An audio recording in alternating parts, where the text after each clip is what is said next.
Mr. Waru is just coming in. Oh, excellent. Thanks, Una.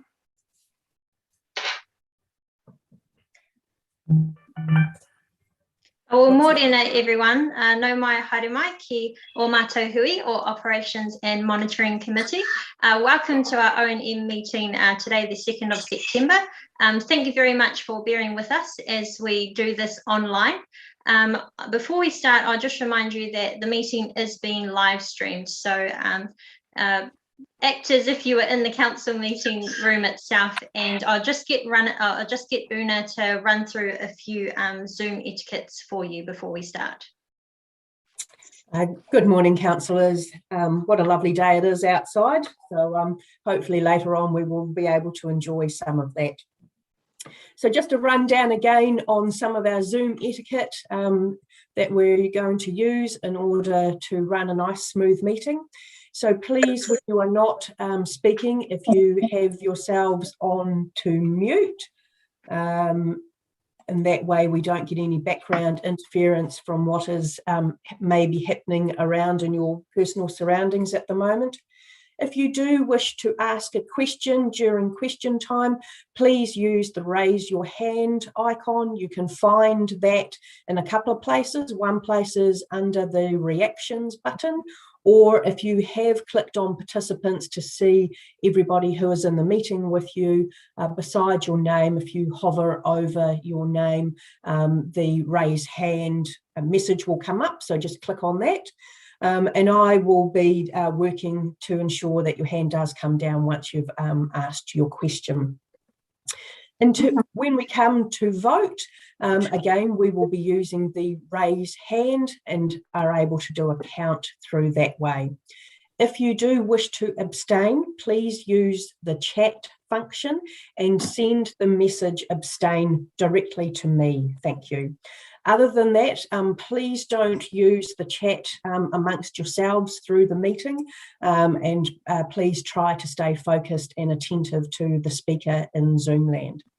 I just want to draw your attention, we have had a comment from some of our live stream viewers that councillors who are moving about frequently is a bit disruptive to their understanding of the meeting. So understand that that we are not all robots, but please just be conscious of over use of movement or your body language while we're in questions and discussion.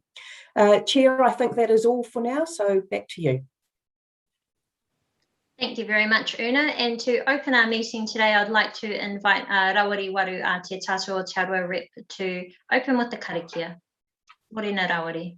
Morena tānia, o tira tātou katoa. Tēnei rā te mihi kia tātou tēnei a te hoiano. Kei noi tātou. He honore, he korore ki te atua he maungarongo ki te whenua he whakaaro pai ki ngā tāngata katoa āmine. Hanga e te atua he ngā kouhou ki roto ki tēnā o mātou. Arahitia mana ki tia mai mātou roto I a mātou mahi katoa. E pā e ihoai o rāna e manana I ngā tau mutunga kore. He kororia ki tō ingoa tapu. Āmine. Āmine. Kia ora Rawari. Well, I'd like to open with any apologies. I do have apologies from Miss Spray and also Bryce for potential lateness, or he may not be able to join at all. May I have a mover and a seconder, please?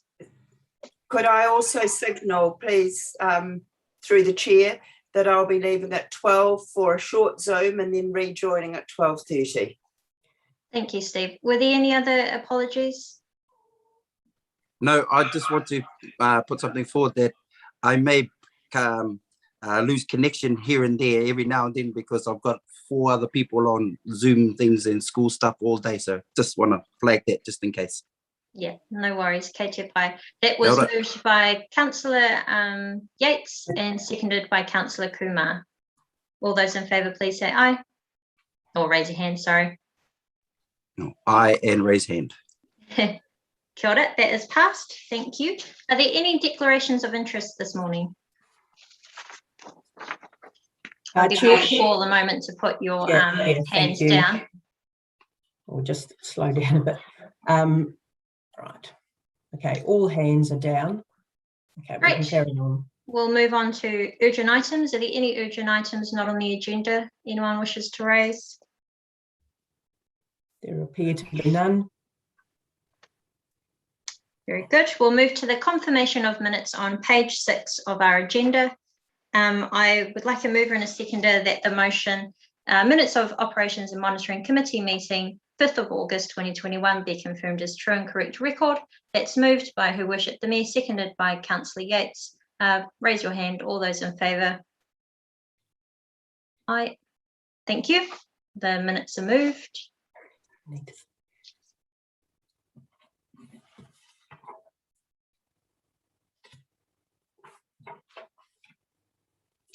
Good, and we now start with our staff reports on page 11 of our agenda. I need to get a mover and a seconder that the operational report for July 2021 be received. Moved by Councillor McPherson, seconded by Councillor Donaldson. All those in favour, please say aye. Raise your hand, sorry. 2, 3, 4. Ka whai.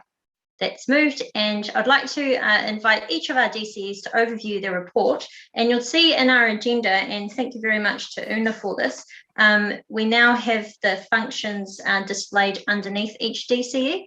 So we'll start with our DCE for Organisational Enablement, Thomas Colley, and you can see underneath the functions. So on his, it's Business Enablement, Finance, Information Office, Property Management, People and Organisational Development. Over to you, Thomas. Thank you, Madam Chair. And good morning, councillors and board members. Happy to take it as read and answer any questions that you may have. Thank you, Thomas. So that is from page 12 to page 13. Were there any questions? Councillor McPherson. Thank you, Chair. Yes, through you. Good morning, Thomas. Thank you for your report.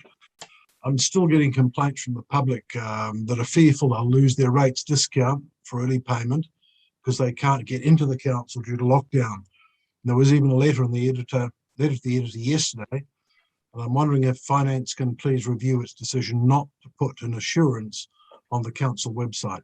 Thank you. So again, councillor, I'm happy to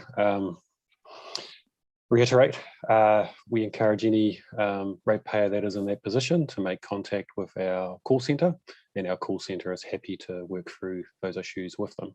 Alternatively, our website has directions on how they can do that as well. We have Councillor Maxwell. Councillor Maxwell. Thank you. Can you hear me? Ka pai. Chair, you mentioned page 12 onwards, but I had, oh yes, it is from page 11, 12.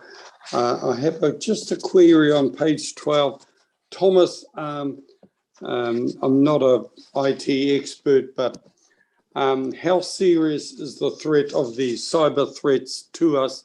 I know that last year, I think it was, Waikato Hospital really got hit by actually foreign threats. So have we got somebody good inside our department down there who is better than all of us, who will keep an eye out for all of these things for us? Kia ora. Thank you, councillor. Luckily, the team are more paranoid than I am. During the initial COVID lockdown, we'd just increased our security measures, and that was tabled through the Audit and Risk Committee meeting that some time ago. And the team are actively working on it. I've just signed off an actual upgrade on an element of it as well. And we hope to have that in place. Like everything, we can't protect ourselves from everything, but at the moment we have a good team in place, and we have some of the best technology available to us to protect us, but it is a changing landscape, and happy to update the council in a future period of time with regards to what we actually do. So. Thank you, Thomas. Thank you for clarifying, Thomas. We have Councillor Wang, followed by Councillor Donaldson. Thank you, Madam Chair.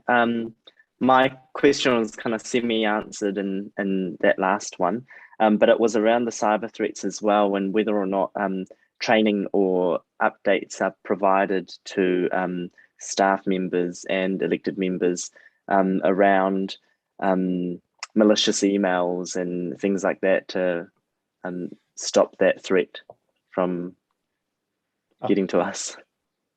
You may have actually highlighted a good point that you may not be receiving the training that our staff are getting. So I'll follow that up with Suzanne Craig, our IS manager. But we do have an internal training program where all our staff members are on a register, and it automates, pushes videos and training modules to them. And if they don't undertake them, they actually go onto warning lists and so forth. So if the councillors aren't receiving that and wish to participate in that, I can look to provide and share that with you guys as well.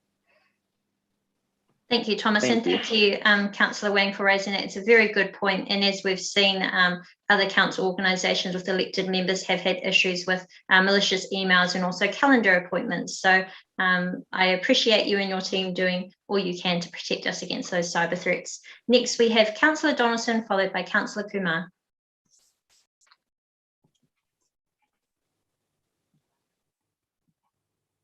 Councillor Donaldson, you're on mute.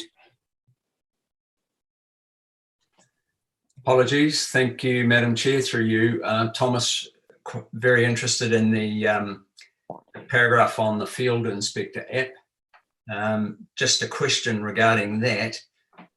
Is the access to that app restricted to our staff and the contractors mentioned in there? Do we have control over who has access to that app? And are there any risks around that? Thank you. Yeah, that is highly restricted and only to our staff and our contractors, and obviously has to go through our security measures with regards to accessing that information. Thank you. Thank you. Councillor Kumar. Thank you, Madam Chair, and good morning to all. Through the chair, through to Thomas. Thomas, I know you've mentioned this a couple of times before, and this question keeps getting asked. But I just wondered in these difficult times if it would have been kind for us to have just put an advertisement in the newspapers regarding the rates on the 20th of the month for people that do pay cash. You know, it is easier for a few people to come to us, but a lot of them are not coming to us. And they are worried. There is a very high portion of cash paying people. And I think if we had been just kind in these times to let them know through a radio advertisement or through a newspaper advertisement, telling them, right, to contact the council if you've got a rate problem that you are paying cash, I think it would have been quite a good thing to do. My thoughts are on that. Yeah.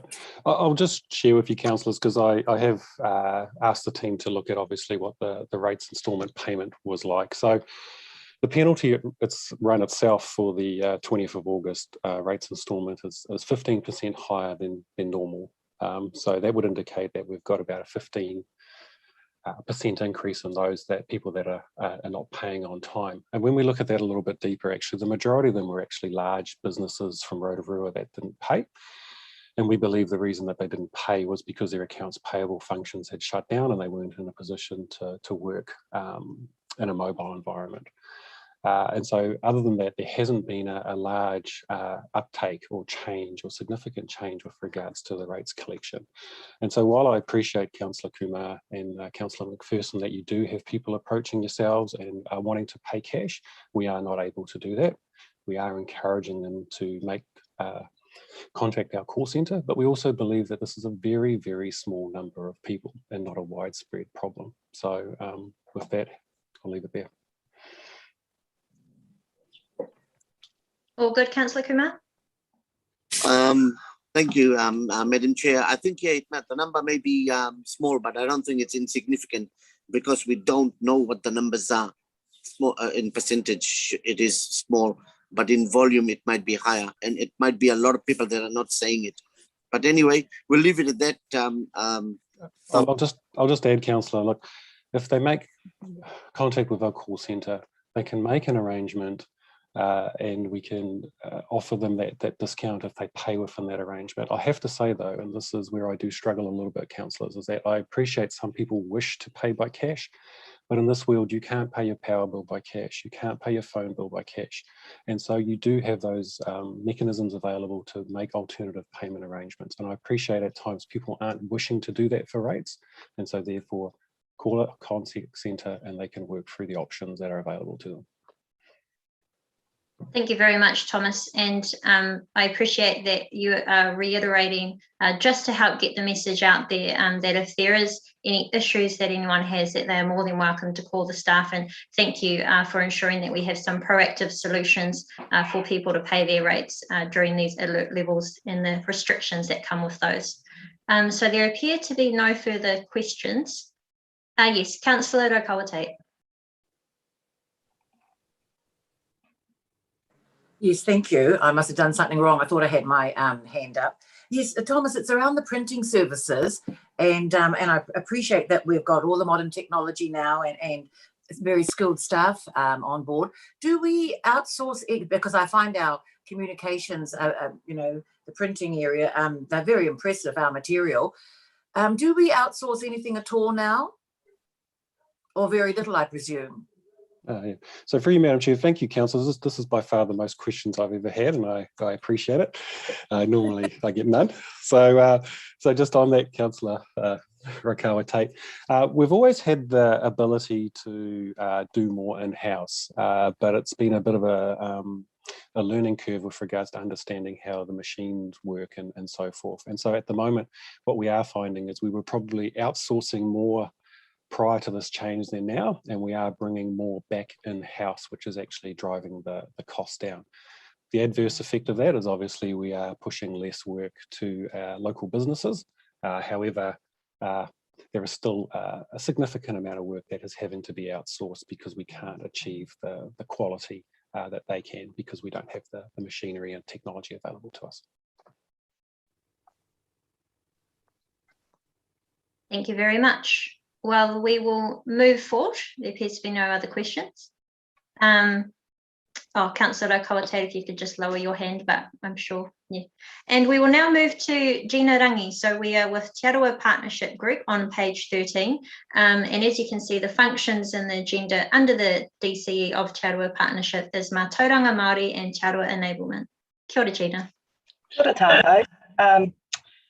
So just by way of explanation, previously my team has focused mainly internally, so on building capability within the organisation. The shift is bringing within my team more of an engagement response. So the Te Aroha Enablement role is looking at how we can better partner with Te Aroha, how we can better find opportunities to support the Te Aroha vision, and is more outward focused. I'll take my report as read. Are there any questions, please? We have a question from Councillor McPherson. Councillor McPherson, and followed by Her Worship the Mayor. Thank you, Chair. Through you, Tanakui, Gina. I've got two questions. The second one might not be for you to answer, but the first question is with regard to the Three Waters consultations. Huge interest in this area. And what's the timeline for the consultations that you're managing? And the second question is, when will these consultations engage with non-mana whenua interest groups? Thank you.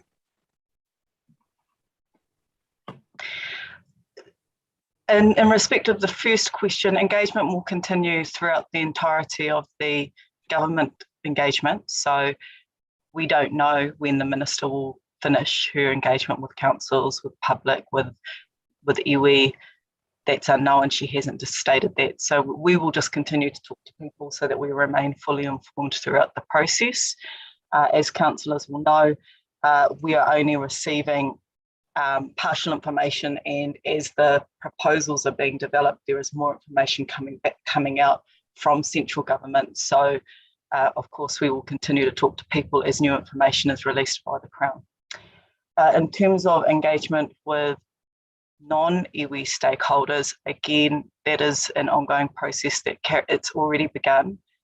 People are already engaged in the process directly by DIA, and I'm sure that everybody's seen the television ads, and submissions have been open to the public for some time now. Thank you. Thank you. Your Worship, the Mayor. Yes, just also to reiterate with Gina, there is a wider working group that is attempting to form a view from Entity B region. And we are looking forward, Gina, to the establishment of our co-governance committee so that any recommendation could go to full council, and that will keep our community informed. So is that underway? So we had, as you'll see in my report, we had an initial meeting, and as well I have met separately with some of those entities that couldn't attend the initial meeting. The request was that mana whenua wanted to discuss amongst themselves, their representatives. Of course, lockdown has significantly impeded people's abilities to have those discussions. And I would also note that there are currently a number of other major environmental consultations that are underway. Some elected members may have seen that, for example, Rotorua Lakes Trust has facilitated and hosted at least 4 workshops over the last month with iwi members to discuss the National Policy Statement on Freshwater Management, the reforms to the RMA, as well as the 3 water reform. So there is a lot of activity in this space, and it is,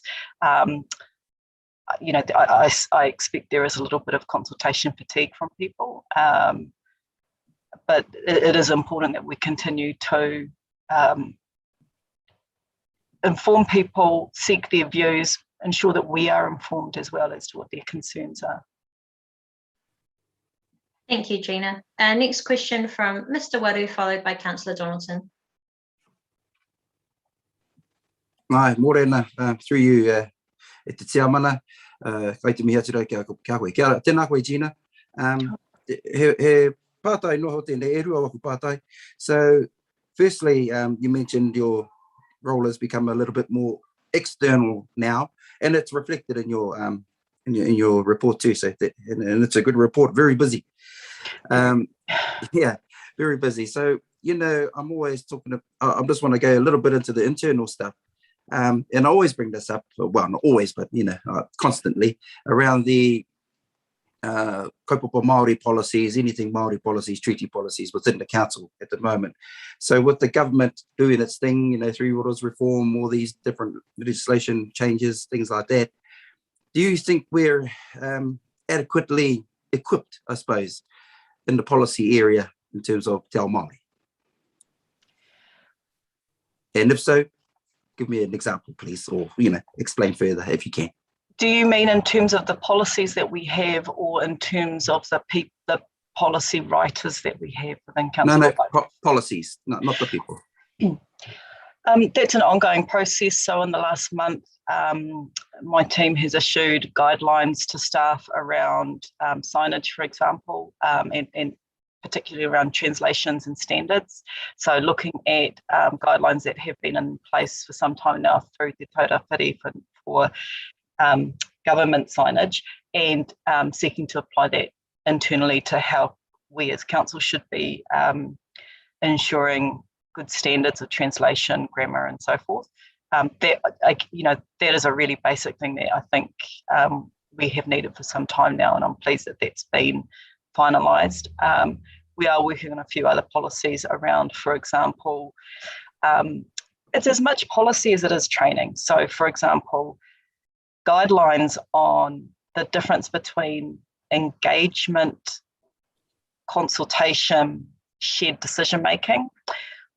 And why that is important is that, for example, we're currently looking at developing design guidelines through the district plan for urban design, particularly within the inner city.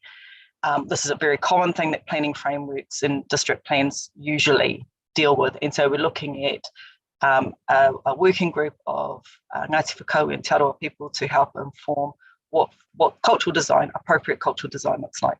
And it's really important that people understand the difference between asking for technical expertise and consulting with the community, because the workload is very different.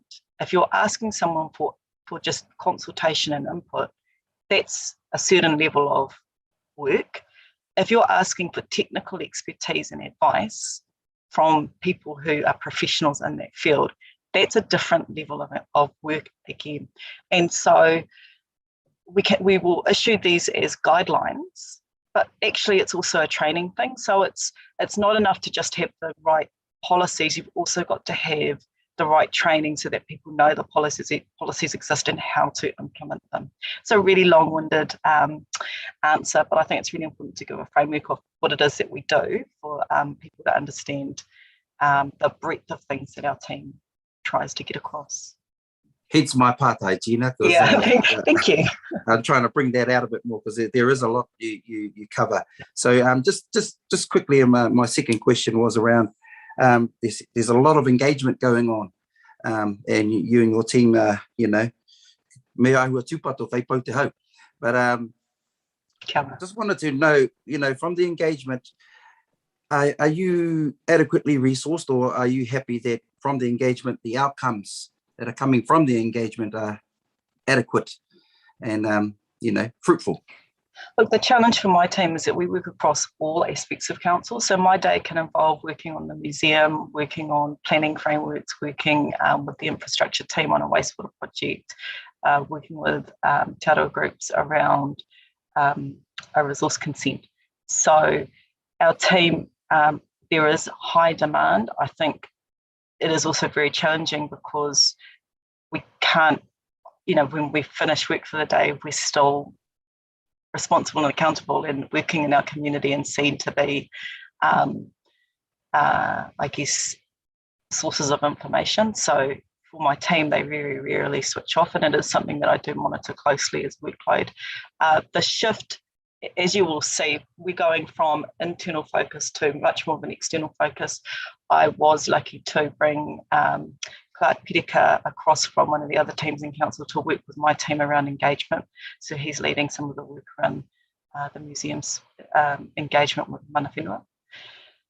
But that is definitely an area that I will need more resources in, and we will be looking to recruit that shortly. Ka pai, kai te mihi atu ki a koe. Thank you, Madam Chair.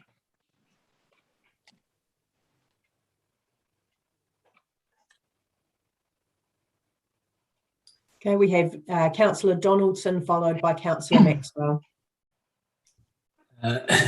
Thank you, Assistant to Madam Chair. Through you, Madam Chair, you appear to have frozen on your tile, but Morena, Gina, thank you for your report. My question was regarding Matariki, and specifically on the public holiday next year. I see that you've issued guidelines to assist with council's preparation. I just wonder if you could, at this very early stage, enlarge on what council's role will be in Matariki, and whether we'll be engaging with Rotorua Economic Development around some of the opportunities for Rotorua on that first ever Matariki holiday. Thank you. Yes, I think it's really important that when council is engaging and supporting things like this, that we're doing it in an authentically te aroha way, which means ensuring that te aroha kōrero or te aroha perspectives are the foundation of any work that we're doing. There is, some generic and national stuff coming out, and that's really important and exciting. We should use that as well, but it's important that we ensure that what is being done is very authentically te aroha. And I'll give an example of that. Matariki is not a New Year's in the Western tradition. It is not about fireworks and going out and partying. It is a time of reflection, of remembering those who have passed away for the previous year. So it's got quite a different meaning and importance. So the guidelines are really about trying to make sure that my team has visibility of what's happening across the council and can ensure that people are connected to the right te aroha experts who have the knowledge, and that we're not that we've got the right knowledge base in terms of the celebration, because of course we've got markets, we've got performing arts, we've got RED, we've got a whole lot of other parts within council who will all be contributing to whatever next year's program looks like, and that is still in development.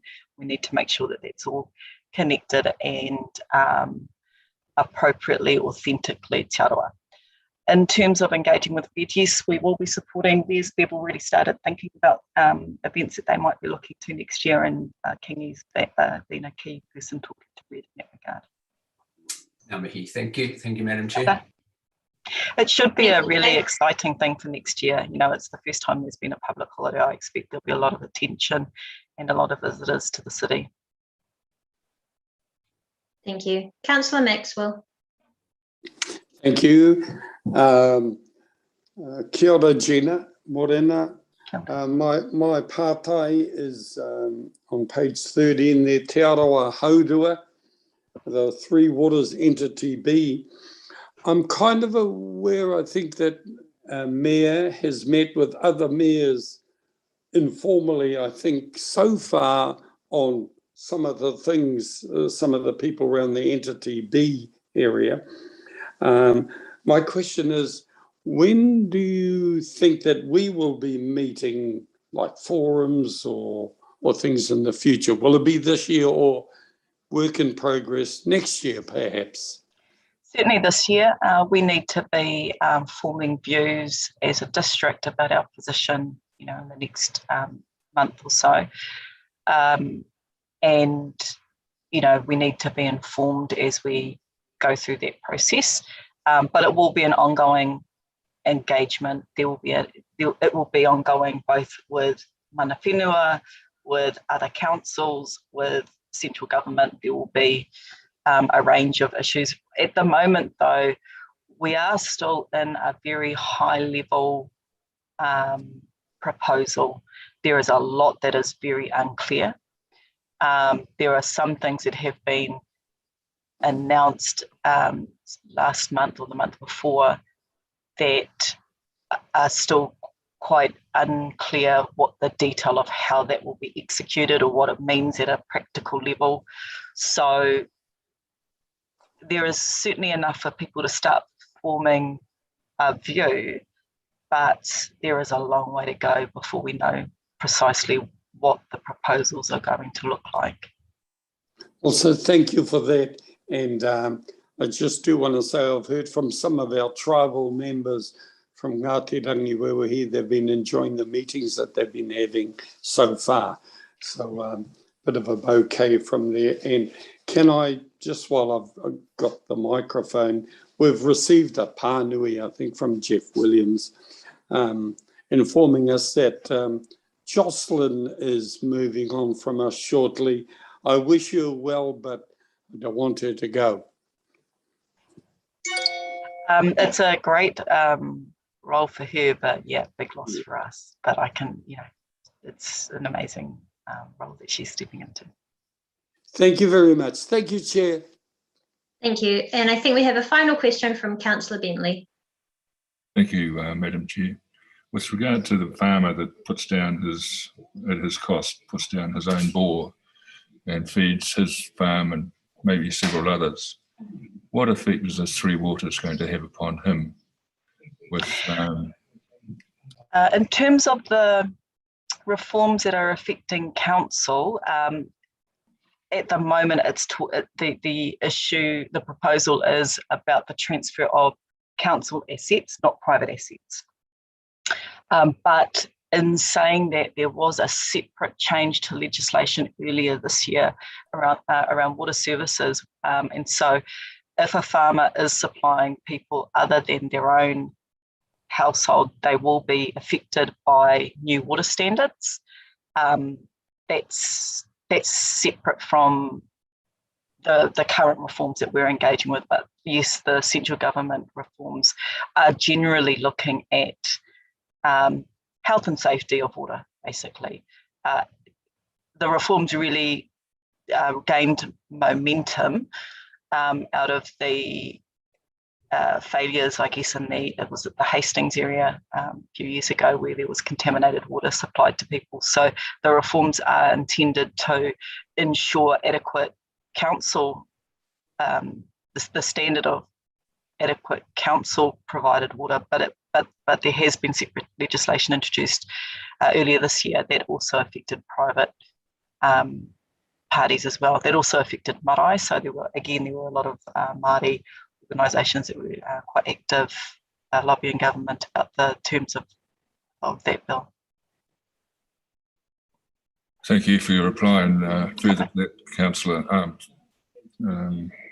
Madam Chair, is it not correct that the legislation coming out of councillors, coming out of government, is actually moving faster than even we can keep up with?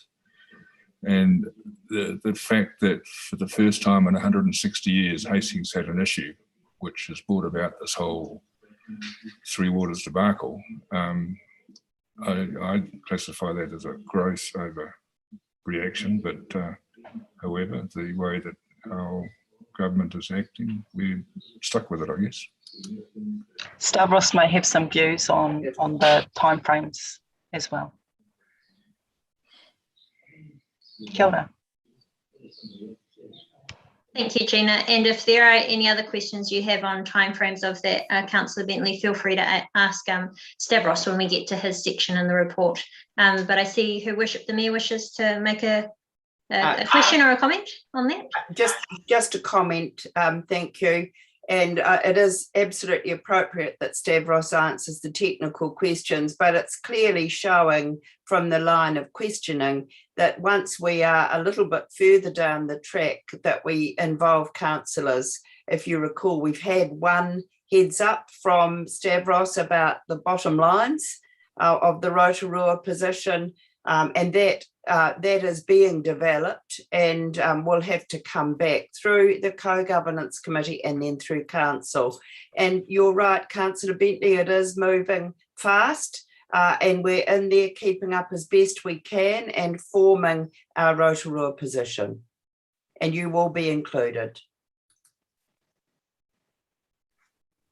Thank you very much, Steve. Well, thank you, Gina, for overviewing your report and answering those very detailed questions.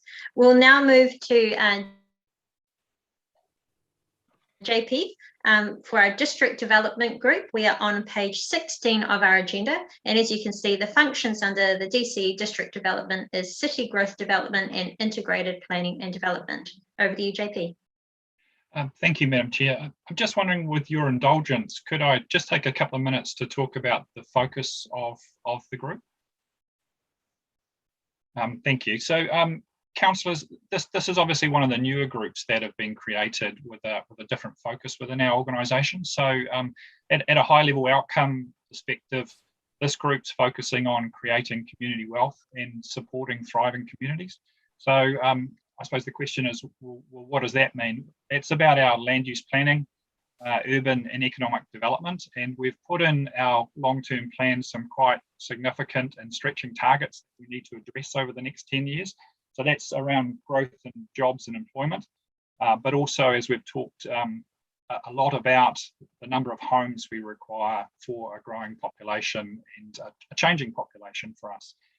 As well as ensuring that we get a vital and revitalised inner city and housing development there, but also making sure that we've got sufficient land available for industrial and commercial development as well across the district. So the two functional areas we have within this group, councillors, is integrated planning and development. So just thinking about what sits within that, that's the future land use and development strategies. So that's where we take responsibility for a lot of our requirements under the National Policy Statement on Urban Development. Now, obviously, that then informs district planning and RMA policy, so where things get zoned and what kind of rules are in place around residential, commercial development. And then finally through to the regulatory functions of resource consenting and the building consenting area. So that's all captured within that integrated planning and development side. The other side of the group is really about the business support and the economic development focus. So that's where the enablement, the support, and also the guidance around projects, funding, and business cases goes. Also, that side of the group sets the direction for our two main CCOs, which are critical to the delivery of district development and growth, that being airport, as well as Rotorua economic development. So really, those CCOs act as an extension of that economic development and district development space. So really critical to us. So councillors, what's occurred within this group's formation is now we've got two parts of that equation sort of fully integrated. So the full development pipeline from thinking about what we need in the way of land, projects and development, right through to the have we got the right zoning, to consenting and building of safe and good homes or businesses at the end of that process. So that's a bit of an overview of the entire group. As far as my report's concerned, councillors, you'll see there just highlighting some significant work that's really going to be coming to the Strategy, Policy and Finance Committee of Councillor Rotorua Tate in this cycle and into October and November. So that really focuses on work that underpins the National Policy Statement on Urban Development Requirements, that being the Housing and Business Assessment, but also starting to prepare us for conversations about required plan changes around intensification and development. So quite significant pieces of work that will shape the city for many decades to come. So some critical work over the next year or 5. So it's quite a large amount of work programs for us to lead into. So that's kind of detailed in there. Happy to answer off any questions councillors have at this point. Thank you. Thank you, JP. We have a question from Councillor Donaton, followed by Councillor Yates and Councillor Kaifong. Thank you, Madam Chair. Through you, JP, thanks for the report. And I think it'd be an understatement to say there's a high level of public interest in the work that you're doing in this space. And certainly elected members have received a lot of email regarding the work that's happening. So just my question would be, what are the plans to communicate wider and with the community about where we're going with this whole work program going forward? Thank you. Councillor, that is really critically important. I think one of the things that we see, and we're seeing it a lot in the kind of responses we're getting from the community at the moment, which is why can't I have a say on who goes next to me or who goes on the street adjacent to us? And really that's governed by our district plan and the RMA. So it's pretty clear about what can be considered and what gets evaluated as to whether the community gets a say on an individual consent application now. So that's an RMA process, and we have professional staff who are required to put it through those tests of the RMA. So that's the focus. I think what you've highlighted, and it's critical, is that so where is the wider community engagement about the overall direction for council? So you're right, we started a significant piece of work a few years ago, which led to the formation of the spatial plan. So there was a huge amount of engagement that led to the formation of that document. So that's still a guide for us. I suppose the practicality is that now the rubber hits the road so how do we start implementing that through district plan changes? And I've talked a bit about this intensification plan change. So one of the pieces of work that we'll be doing is not just laying out what is the pathway from a planning perspective, but critically, how do we give the opportunity for the community to engage successfully in that and also understand the whys of where we've been and obviously where we're going. So that will be an important element of the reports that we deliver to you over the next couple of months. What is the communications framework for that? How do we talk and engage with our community? And that needs to run in parallel. So I'm working very closely with Una and her teams on making sure that next to the planning side, there is this effective communication work stream as well. Thank you. Thank you, Madam Chair. Thank you. Very good question. Thanks, JP. Councillor Yates. Kia ora, through you, Madam Chair, and thank you, JP. Tēnā pai rawara te tēnei ripuata. My question is around the issuing of consents, and in particular last night this morning, there was an article in the paper regarding a tiny house that had been relocated to a property here in Rotorua, and part of their issue was the time it took for consents. How are we going to improve the issuing of consents moving forward, given that this has also been a topic that we've talked about for a while now, a few months at least, here at Council? How can we improve that process? Thank you, Councillor. There's a couple of aspects to that question I think it's worth traversing. So I've signalled previously that we've done some external discussions with the key developers and landowners across the city and really tried to get back from them some ideas about what we need to do to improve our internal consenting processes to support them, so that they can receive their consents in a clear and timely manner. So we've got some internal processes we're working on in that space. We're also focusing on making sure that we've got some capacity within the department to focus on continuous business improvement. So that is not a one-off exercise. It's something that is important for us to take on an ongoing basis.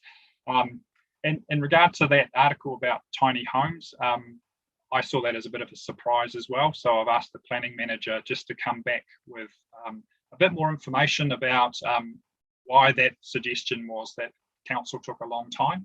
I don't want to pass the buck, but there's often a view that council equals council, but in this circumstances, there's two councils. So I don't know if it was to do necessarily with the tiny home per se, but it could potentially have been something linked to sewage or sewage requirements or water supply. So we're not entirely sure, but we are trying to find out what happened there. And if there's opportunities for us to learn and support tiny homes, I think they're a great option. So we're certainly going to be looking at what we can do to help. Thank you very much. We have Councillor Kai Fong, followed by Her Worship the Mayor. Thank you, Madam Chair. JP, my question follows on from Councillor Donaldson. So just in relation to what's happened recently with Glenholme, I think there's a sense of relief that, and it's not to do with resource consents or building consents or anything like that, but following on from the answer that you gave around, how do we communicate with the community? And I think it's more than just communication, it's that consultation with them as well. So part of the plan that's in your paper talks about the looking at the roles and functions of growth in the CBD, the commercial centres and the key corridors, and how we might be consulting with the community where we're saying that we want future higher density of housing and where those areas might be and what we can do to kind of alleviate any concerns that residents might have of the effects on their particular areas. So I don't know if you've got any comments on that or timelines and how that might proceed. Again, Councillor, it does come back into us needing to talk about the pressures, the demands, the needs for our community moving forward. So you're right, we need to get that information out there. But equally, we talk about increased density, medium density changes or higher density areas. For most members of the public, I'm sure they don't understand what that actually means or looks like. So there is a number of other councils who have gone through intensification plan changes that we can take some learnings from. So a lot of work went into describing and showing pictures of, so what does a medium density look like? What might that mean from an urban design or a look in your community? So that way the community has a better opportunity to engage with what is often some quite high topics. It's the shape of what our communities could or should or might look like for the future. So yeah, there's a lot of work that's gone into that in other places that we can piggyback off. And again, that's part of that communication strategy that we're working with Una's communications team on and looking at some of the good practice we've seen around the country. Thank you. I just had one further question, Madam Chair. It's just in relation to the building consents, which is transportable dwellings. Is that a further option that we should be exploring further? Is that sort of permanently placing caravans or something like that for housing? I wasn't sure what that sort of consent included. So, Councillor, I'll just roll down there. One of the transportable issues we have is we have a number of factories within the district that actually build homes and they are transported so that they're often consented and meet our consent requirements, but they may actually leave the district. Lockwood is the most obvious and longest running example. So they often build a number of transportable homes within their site that are put on trucks and either delivered to sites here in our district or head off around the country or frankly around the world. So so there is a mix of things there. So we just need to separate the transportables versus tiny homes discussion. but there is a number of homes we consent, which may actually not add to our numbers of homes in our district. Okay, thank you.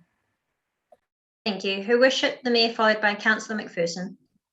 Yes, thank you for that briefing, JP, and particularly the overview about the integrated planning and development along with city growth and development. My question is, and I put it to the Minister on Monday when we met on Zoom with the ministers of the wider region about housing, what are the links with trying to build in wood? I thought that was going to be a question put by another councillor, but now that government's adopted the wood first policy, are we looking at being able to use wood more in our houses that we build? And the other part of my question is the workforce plan.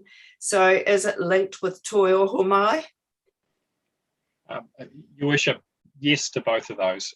We've been working with the wood sector to look at how we should update and refresh our wood first policy, just to make sure that we've got the right settings to support a focus on wooden home construction and almost in line with government's alignment, wooden public buildings or multi-storey buildings as well. So have we got the right level of support to follow their lead and support that overall objective? So that's a piece of work that's underway at the moment.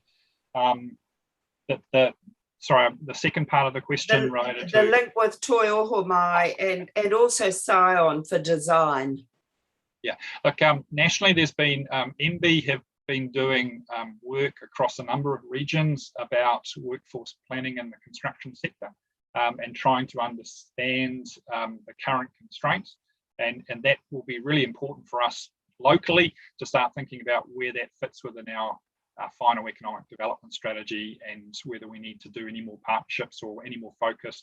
And you're absolutely right, Toi Ohomai is the right partner to look at our workforce development to make sure that we're growing our construction sector here locally. Thank you. Councillor McPherson. Thank you, Chair, through you. Jean-Paul, thank you very much for the description of the policy development methodology that you're using. Can I suggest the addition of a review of international research and in particular city revitalisation innovations? There's a growing literature in this area that it's not mentioned. It could be part of your work though. Thank you. Just giving you that reassurance, Councillor, that we've got some incredibly capable professional staff who not only looking at good practices around the country, but yes, internationally as well. Thanks very much. Thank you for that reassurance. There appear to be no other questions for, oh yes, Councillor Rokawate. Thank you. I've had my hand up for quite some time, so I'm not sure if it's showing up or not. So no, it's not showing up. Oh, well, I'll try and do something about that. Thank you, Madam Chair. Look, it comes back to the question that was asked by Councillor Kai Fong, and it really is around the communication. Like you all, I've had the umpteen numbers of emails, etc. Recently, and what I think is that if you read the letters that have come into us, our community wants to know what's likely to come over the horizon. That's what they want, and they want to know, what is with the consents and if it's going to impact them. I mean, a lot of those letters, they were very measured.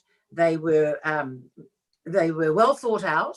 Many of them actually had some solutions as well. So I just hope that we will look at those, consider them when you're starting to work up your communications, JP, and I don't believe it should take all that long. If we can give our community some indication of what change is going to be and what it's going to look like, and the sooner the better, that will allay some of the concerns that are very real for many of our community right now. So I hope that we will put some speed on in this area.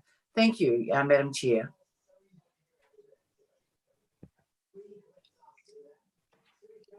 We're getting some nods from JP, so I'm taking that as a yes, they'll take that on board, but very good point. Thank you, Merepeka. We will now move on because there appears to be no other questions. Thank you very much, JP. We will now move to Jocelyn Mikaire.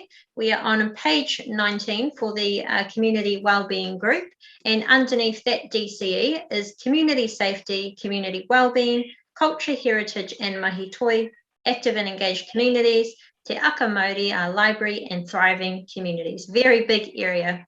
Over to you, Jocelyn. Morena tātou ki whānau. Lovely to see everyone this morning.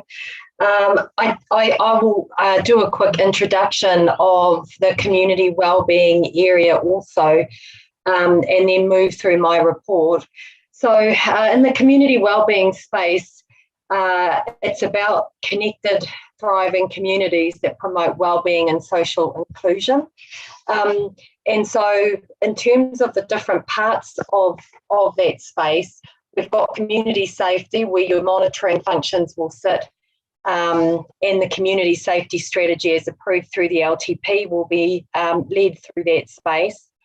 And we've got, of course, our guardians and our ops centre sitting in that space. Then we've got the community there's a space called community wellbeing. Essentially, whānau, that those are our big projects that Amy looks after for us. That includes the lakefront, Sir Howard Morrison, the aquatic centre,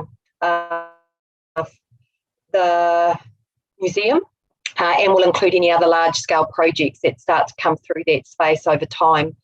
Then we look into the culture, heritage and mahi toi space. So in that space, we will have Sir Howard Morrison Performing Arts Centre, the responsibility for the museum, for mahi toi across the district, but also critically that important performing arts space with the development of the space sitting inside that space, and also the development of the sector and making sure that we have amazing performing arts across the district. Then we have active and engaged communities. So we have moved our sports and open spaces into there, along with the EEC and all of the events that council has that connect our community together and bring them together and for activity and whatnot. Then we have Te Aka Māori. So Te Aka Māori, as we all know, is our library, which has the advantage of having our medical services for our children in there. The fantastic thing about that model is that we're starting to see lots of community use of that space, and we're also seeing the employment space, employment MSD wanting to spend time in there with employment hubs, and we're seeing a lot of community education. We've got a fantastic knitting club and all sorts happening in there. We'd like to see that space grow, and of course we'd like to see those aka, which are of course your vines, reach out into the other parts of our community so that we can provide more services out to further areas, and those are particularly the ones that we're planning through our locality planning. Which brings me to Thriving Communities. So Thriving Communities is a space where it's that thought leadership space where the locality planning will sit. Locality planning is already well underway in the East Side with our East Side Wellness Plan, which will be reported to annually. And then we've got West Side plans to develop, as well as Mōtaha and the plan inside the inner city, as we move the inner city into a larger community, as JP does his magic and gets some apartment buildings going in there. So the whole area for the DC wellbeing, community wellbeing, will really focus into engagement within our community and promoting wellbeing within our community. Just with respect to my report, I just wanted to respond to a question earlier from our last week, where there was a question around natural burials. And so just to add to my response at that time, we will be having some discussions with Mana Whenua and the Gifted Lands Trust before bringing a paper back to council through O&M. So we look forward to engaging with you at that point. We just need to gather a bit more information before we do that. I also just wanted to note from my report that you will have seen that Aronui has been postponed, and we do look forward to looking to try and bring that forward. As we all know, it was postponed also last year, and our performing arts space is so important, and so we really do look forward to the thought of having that come back through. I wanted to also just say, in terms of COVID, as we move through the levels, at level 3, our lakefront will be getting up and running again, utilising all of level 3 rules and working in the safe way that we do for level 3. We do have our guardians. Our guardians have been out on the streets throughout the lockdown, and we've also had them mobile, using council cars just to have a bit of a broader, more mobile service, and to make sure that they're going a little bit further afield than just the normal beat that they would walk through the city centre. The other thing that I wanted to just provide a brief update on is our boardwalk. So you'll see in my report that MB, with respect to a determination, MB will become involved in situations where we've got a dispute between the owner and our building consent authority. So in this case, there isn't a dispute, but when the boardwalk was designed, I just wanted to provide some assurance that we did use experienced and skilled experts, and they completed some additional assessments with respect to safety, using the safety standards and standards which are acceptable to MB. We have both a building consent along with a certificate for public use. We did seek further detail following the initial queries that we received that have come forward, and we got clarifying information from our architect, and this has been received, and both the building consent authority in their own right, as well as ourselves as the owners of the structure, are satisfied with the responses that we did receive. Also thought I'd note that while we could have gone for an exemption to the building consent, we chose to pursue a building consent because we wanted to ensure that it was as safe as possible. And at this point, with ourselves as the owner, we're quite satisfied around the safety aspects for our boardwalk, and that it still allows plenty of opportunity for people to utilise the space for wakaama and other sort of pursuits. And also we look forward, we're encouraging people that are down there, and as the parks come on board, you'll have more children focused into the park area and playing on the sides. And so we'll really look forward to that occurring. And that's sorry, I was just looking down the line. That's the guts of my report. And so now, sorry, I was going to say I'll take it as read, but I've kind of given you some updates. So I'm happy to take any questions. Thank you very much, Jocelyn, and thank you for addressing the previous points that have been raised in meetings as well. We've got a number of questions, starting with Councillor Bentley, Councillor McPherson, and then Her Worship the Mayor. Thank you, Madam Chair, and thank you for your report, Deputy Chief Executive.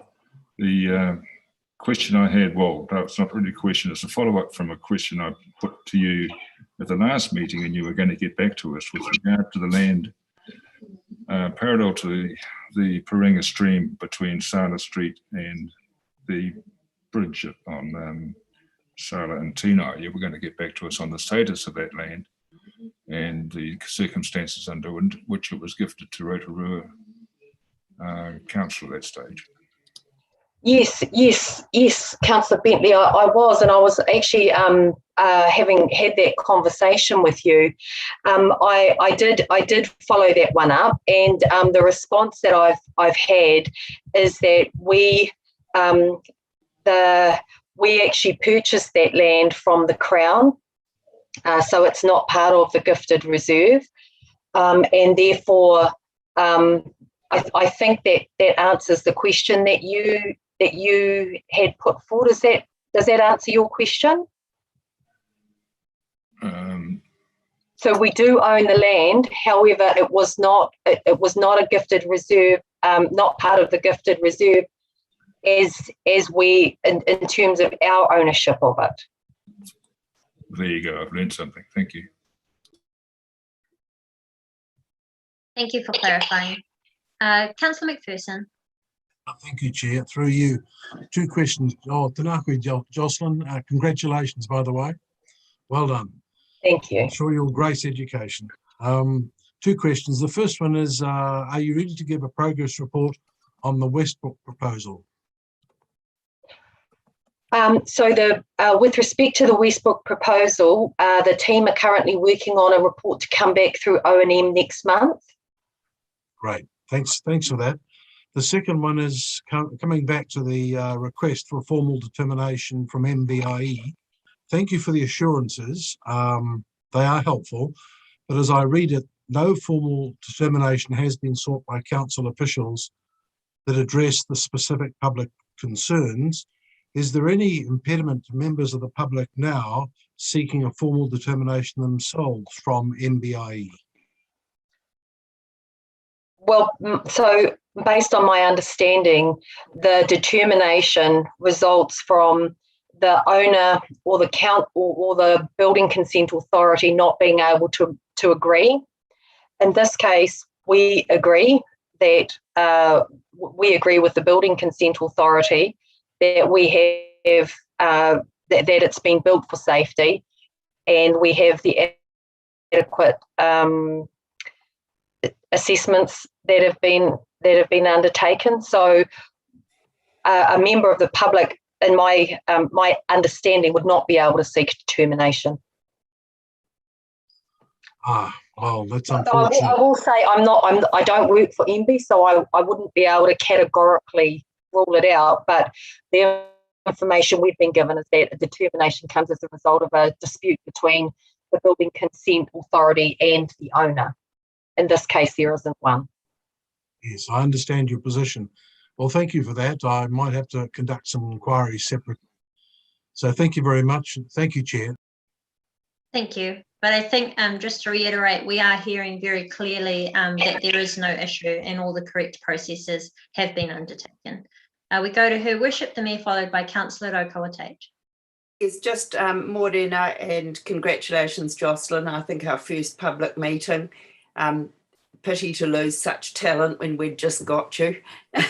We'll miss you, but it'll go to the greater good.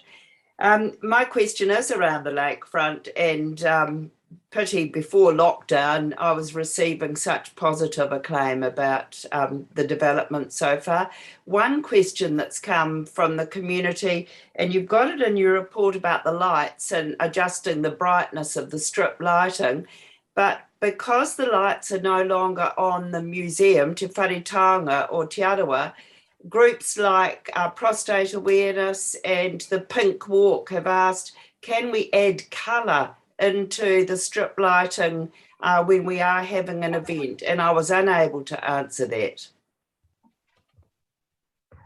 I can certainly check with the team. I'm not a lighting expert, and so I won't say that sounds easy, because things that sound easy to me are sometimes not easy for other people. So I'll certainly touch base with the team, and perhaps I'll get them to come back directly to you, and you can put them in touch, or put other people in touch with them as they as those types of events come forward. It sounds like a wonderful idea. Thank you, Jocelyn. Thank you. Councillor Okawate, followed by Mrs. Rothwell. No, thank you, Madam Chair. My hand was actually down that time. Sorry about that. Something's amiss with my iPad, so I'll get that corrected. No worries.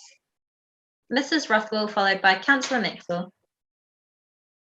Thank you, Jocelyn. I was just wondering, and I'm not sure if this is your area or not, but are there any future plans to engage the community? I'm thinking of the Sir Howard Morrison Event Centre with not necessarily being part of productions, but I'm thinking of those people who might never get the opportunity to perhaps view a symphony orchestra or see a ballet or be involved in any theatre productions, that because it's a wonderful opportunity to engage people from the wider community who may not have ever experienced any of those types of events. And I was just wondering, for the future, is that something that we could support?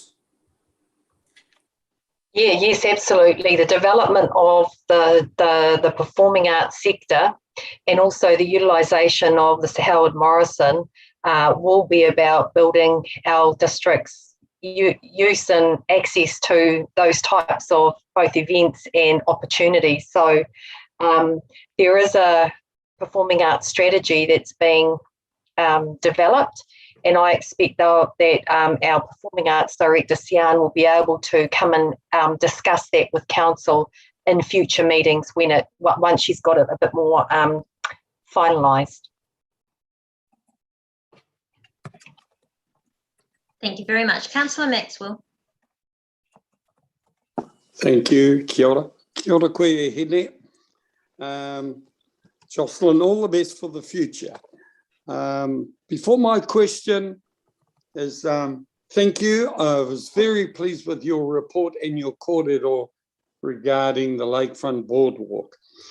My question is down to here we are all in lockdown level 4, level 3. Are we on track with the Sir Howard Morrison Centre Museum for our timeline openings for next year? So just a reminder, the museum is not due to be open next year. But for Sir Howard Morrison, look, we're in conversations with our lead contractor at the moment. They're awesome. They're really pushing to get it open. But I can't deny that there could be some changes to the actual opening dates. We were trying to aim for Matariki, but I'll be honest and say that a 3-week shutdown on a program like this, and there may be other factors that might come into play, such as logistically getting things out of Auckland once we are reopened. They're back at work, but there are other things that might come into play. However, the team are pushing hard, so if it changes, it won't be materially, but it might set us back a month or two. Thank you, Jocelyn. And just for my colleague there, Miss Rothwell, you talked about the Symphony Orchestra.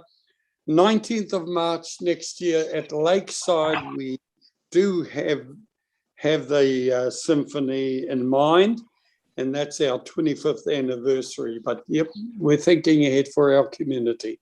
Kia ora. Wonderful. Thank you. Councillor Yates, followed by Her Worship the Mayor. Mai ia koe te tiamana. Tuatahi kia koe, Jocelyn. Kai te pauri tēnā kau, kai te wehe atu koe, kai te hari, kai te koa.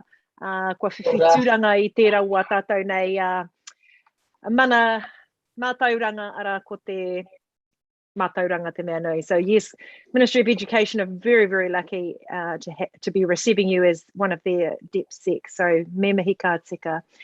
My question is around our $1 million resilience fund, which was due to close in September, and whether or not, and I know that I'm one of the members, and we haven't yet had that conversation, but it did come about as an urgent matter for me to be discussing here whilst we're Zooming live, whether or not there would be consideration to extend that past September, given that we've had essentially 2 weeks now in lockdown, and there will be, as you've mentioned, Aronui has been affected by this, and no doubt there will be other community groups that will be affected by this recent lockdown.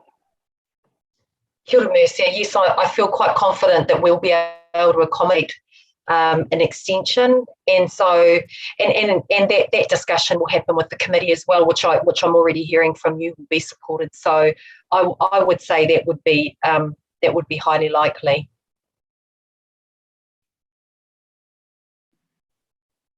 Thank you. Your Worship the Mayor. Yes, this is about public art, Jocelyn. And just a query, and I see and we understand the geotech challenges at Te Wharetanga or Te Arawa, but are we starting to look at a contingency plan as to how we can show more of our art collection that's still held in storage? You shouldn't be surprised that that comes from me. And the other question is the Public Arts Trust that helped us with the sculpture, are they still operating? And should we get them activated when we look at the upgrades to Tino Road?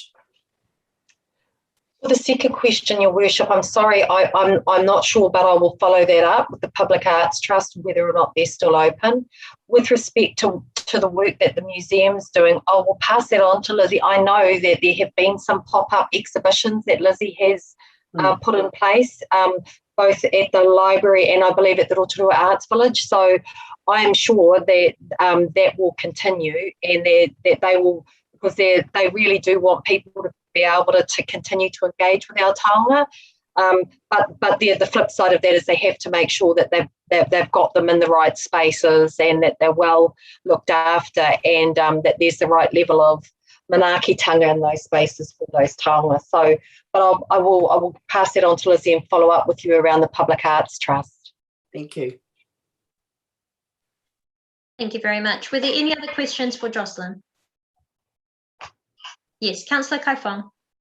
Thank you, Madam Chair. Jocelyn, I'm not sure if this now reverts to JP's department under 7.2.2 under the Resource Management Act compliance. It's in your report. Oh, yes. Just because there have been that concern around the Wailee Court Motel and Boulevard, so is this council staff looking at other accommodation outside of the Fenton Street area, looking at where they're providing temporary accommodation rather than visitor accommodation, changing their use? And are we involved in sort of managing, because I know that was what JP was talking about in terms of the district plan, where these facilities might actually end up being around the city?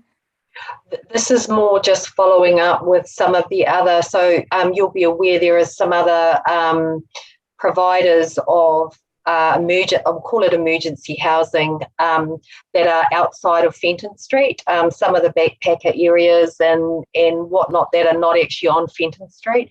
This is just going in and beginning to have conversations with them around what actual provision they have. So these are existing ones who may be registered as, I'll use an example of backpackers, but they're registered as a backpackers, but they've actually got emergency housing there. So it's just starting to follow up with them to see whether there are further resource consenting requirements in there to make sure that they're aligned with our district plan. And that's in Kurt's team. That's Kurt and his team that followed that up in the monitoring and regulatory space. Okay, thank you. Thank you very much. The only question, I had a question in there as well, and it was around the active and engaged communities. I noted there were a number of significant events and tournaments that were to take place late August, early September. Unfortunately, because of the level changes, I'm sure those have either been cancelled or postponed. Is the council working with event organisers to assist them to hopefully only postpone those until the nearest possible time? And I ask that because, as we can see, easily there's about 10,000 people that will be affected by their sports events no longer being able to take place. Yeah, our teams are working really closely with all the events, just trying to, where possible, shift dates, and where possible that people are being pretty good about it. Although, you know, there are certain times of the year where things have to be done, and especially for children's events and young people, as they're heading into NCA, they don't like events there. And so where possible, events are being where we can accommodate it, we're moving things around as best we can. But there will be some events that we won't be able to, or that just will cancel out. So our first preference is to work with them to find a new date, and the team, I know the team are working really hard on that. Thank you, Jocelyn. We have final questions from Councillor Donaldson and then Councillor Kumar. Thank you, Madam Chair. Through you, Jocelyn, I can't let you go without acknowledging the report from Sustainability Options. Thank you for including that. My question is around how long that contract has got to run. Long ago when we developed, it seems a long time ago now, when we developed Vision 2030, homes that match needs was one of our 7 goals. And so I'm heartened to read the work that's been done with the 177 homes that they've visited. I was just wondering how long that contract has to run. Thank you. Actually, I was talking with Rosemary about it yesterday, and so I'll correct myself if I'm not right. I'll come to you directly, but my understanding is it's got another 3 years to run. Fantastic. Thank you very much. Thank you, and good question. The Sustainability Options is a great service that we've been providing to our community for a number of years. And if there's anyone in the public that is wanting to find out how to make their home healthier or warmer, then please get in touch with Sustainability Options, either through us, through council, or directly with them, and we can arrange a free independent visit. So very important to keep our families healthy in Rotorua. Thank you for raising it, Councillor Donaldson. Final question from Councillor Kumar. Just unmute. Oh, yeah. Thank you, Madam Chair. Good morning, Jocelyn. Very sorry to see you leave, but onwards and upwards, and I'm sure you'll do a great role there and find someone else has some big shoes to fill. But in the meantime, we carry on as usual, and just a couple of things yesterday. I think a good plug-in on TV One News regarding crankworks, how they were still. I thought I waited till maybe Dave Donaldson might have mentioned that. So I thought that was a good plug-in for Rotorua, still coming in and with the organization of crankworks now ready to sort of bring that thing. Just talking on sustainability, I'm just seeing that we are now moving into the future with electric vehicles and stuff.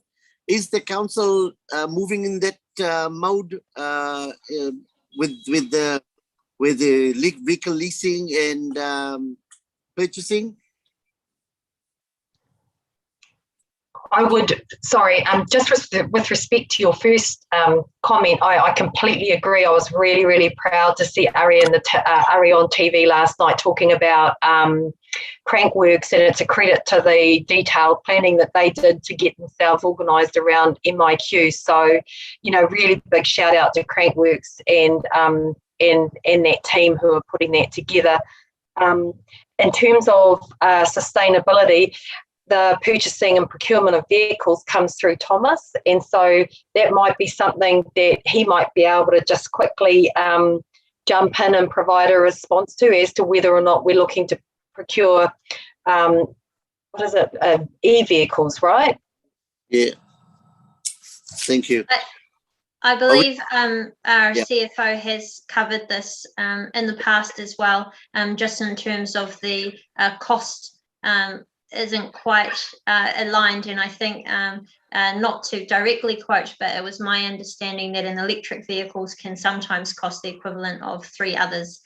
So while we're moving as quickly as we can there, I think it's still a work in progress. I saw Thomas pop up if there's anything he wants to add to that.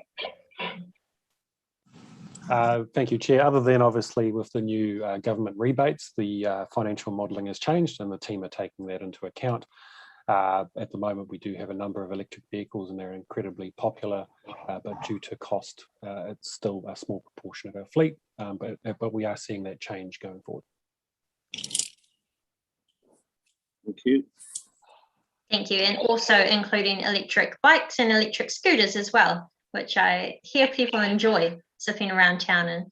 And Jocelyn, was there anything else you wanted to cover in your report? No, there was nothing further that I wanted to cover, but I did want to just take the opportunity quickly to thank thank the councillors and thank the council for having me for the last 18 months. It's been both an honour and a privilege to serve our community and our district. And I've absolutely loved every minute of working for you all and alongside you all. So that was all I wanted to say. Thank you so much. And I'll look forward to being the big Rotorua cheerleader from the MOE space. Look, thank you so much, Jocelyn, and you've heard from many elected members, but once again, we just want to thank you very much for the work that you have provided. When you came in, of course you came in and we were facing significant challenges, and there's no doubt that the experience that you've brought from your roles previously in central government and iwi have been very beneficial to us as an organisation. So thank you for making your mark on the council, and we wish you all the best with your future endeavours. Thank you. Now, team, I might just suggest that we take a quick 5-minute break now for you to refresh yourselves or grab yourself a drink, and we will return at 11:15. So for anyone live streaming, we'll be gone just for 5 minutes and we'll return soon at 11:15. Thank you very much.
Kia ora everyone. We'll just give people a minute to get back to their seats and turn their video back on when they're back, so we know we can get started.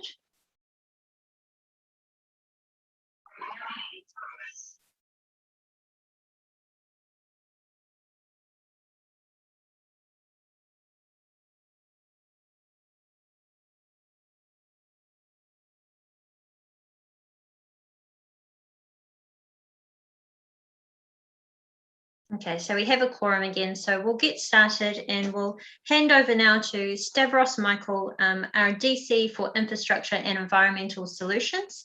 And the areas under Stavros are Infrastructure and Environment, Infrastructure Growth and Planning Performance, Infrastructure Network Performance, and Environmental Health Performance. And we are on page 33 to 45. Over to you, Stavros. Thank you, Madam Chair, and kia ora tātou katoa. Good morning. Before I go into my reports, I would like to start with a brief outline as to what outcomes my group and myself have lead agency responsibility. In brief and at a high level, we've got 4 core outcomes for which as a group we are responsible for. First of all is to make sure that we have a credible planning for our future services growth. As you heard from my colleague JP earlier, if our housing aspirations are going to be given effect over the next few years with something in the region of 6,000 houses, that entails some general economic activity of about $3 billion for the districts. However, without an appropriate enabling infrastructure planning, not necessarily directly by us, but by liaising with all relevant agencies and community groups to make sure that takes place, we do require a significant amount of planning to be undertaken to make sure that we are able to accommodate future growth. The second element of our lead agency outcomes responsibility is to ensure that our existing assets, which are worth about $1.2, $1.3 billion, operate in a way that provides safe services to the community. They provide an ongoing reliability of the services, and obviously maintaining our assets in a stable condition. And the group has the lead agency responsibility to plan for and undertake reactive maintenance, proactive maintenance, renewals, and construction of upgrade programs to make sure that our future capability adheres to those 3 elements of safety, reliability, and stability. The third element of our outcomes as a group, and obviously with my responsibility, as a lead agent there, is to make sure that we have an ownership about protecting and improving our environment for our community's well-being. Now, obviously, you're fully aware, and from your questions earlier, questions arise from the community as to what do we do to make sure that our own activities, whether we operate a water supply system, a sewage system, a transportation system, waste management systems, and so on, produce the least possible adverse environmental footprint in our environment, and also to make sure that in the future, we gradually address and improve legacy adverse effects on our environment. So that is a big task, an ongoing task, but my group has the lead responsibility to liaise directly with the community, regional agencies, national agencies, and obviously to advise council about potential undertakings and activities that we can take to make sure that we adhere to that goal of protecting and improving our environmental performance in the area. And the fourth outcome is related to an ability to be ready to respond to and recover from adverse events, such as an emergency arising from a natural event or a man-made event. And to that effect, within those high-level outcomes, obviously we have a significant number of functions that underpin that. And as an example, within our particular report for this month, which was intended to be basically the first month of the new financial year. But of course, I would like to give elected members a very little brief outline as to what we have been doing for the last couple of weeks with the alert levels at level 4. And I think it's fair to say that we have reprioritized our resources and our capabilities in two main areas. Giving effect to our outcomes, obviously, we had to maintain a continuity and reliability and safety of our services. While our communities have been in lockdown mode, obviously the community had a need to use our wastewater facilities. I'm sure everybody understands that when we're in our own homes, we still need to use our showers and our toilets. We need to have access to good quality clean water, and we need to make sure that our waste generation is managed effectively. So our primary focus has been for the last 2 weeks and continues to be in ensuring our appropriate resources and capability to make sure that in all those functions are delivered to each of our households and our businesses in the area in a way that is reliable, safe. We structured our resources and our staff and our contractors through a cascading level of rostering processes. I'm pleased to note that I'm not aware of any resulting deficiency in delivering those services over the last couple of weeks. You should please to know, I'm pretty sure that those things did not happen by accident. They did happen because there was what we call a business continuity planning given into effect, and those services have been managed in a way that ensure the ongoing reliability of the services. The second element of our approach has been to stand up our Emergency Operations Center. We are part of a national disaster response process, and we have a statutory responsibility to respond at the regional level and at the national level, and to provide ongoing advice to the government as to how we manage the needs of our communities. The primary focus, of course, has been around augmenting welfare services to our community. We have in our Emergency Operations Center a full complement of about 90 of our staff. Over the last 2 weeks, we have been rostering a skeleton crew of between 10 and 12 staff to be available all the time. Those staff have been led by myself as a primary controller and deputy controller, and we have focused attention in providing welfare assistance. We navigated people through various agencies like the MSD and the Ministry of Education.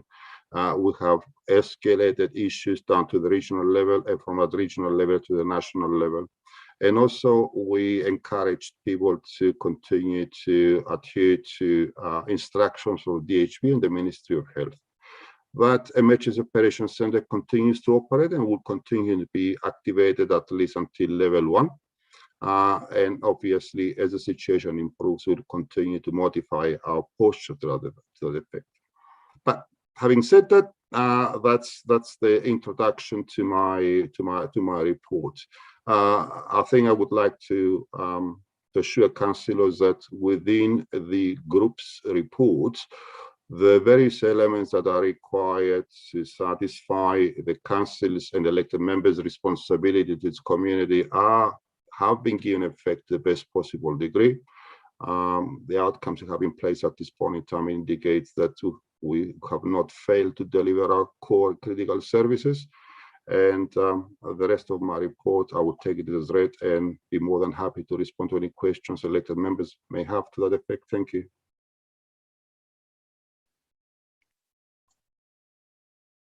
Thank you very much, Stavros, and thank you for covering off what your team's been doing in this time through these alert levels as well. We have a question from Councillor McPherson, followed by Mrs. Rothwell and Her Worship the Mayor. Thank you, Chair. Through you, thank you, Stavros. Very comprehensive report, much enjoyed. Just some questions on detail. On page 36, your report on the wastewater upgrade at East Rotorua and Rotorua. And I noted there that a detailed community information package has been posted to local residents. If there's a spare copy of that, could I please have one? And related to that, and this might be a question for Gina, how is progress being made on support for the substantial number of people who live in very modest circumstances affording connections? Thank you.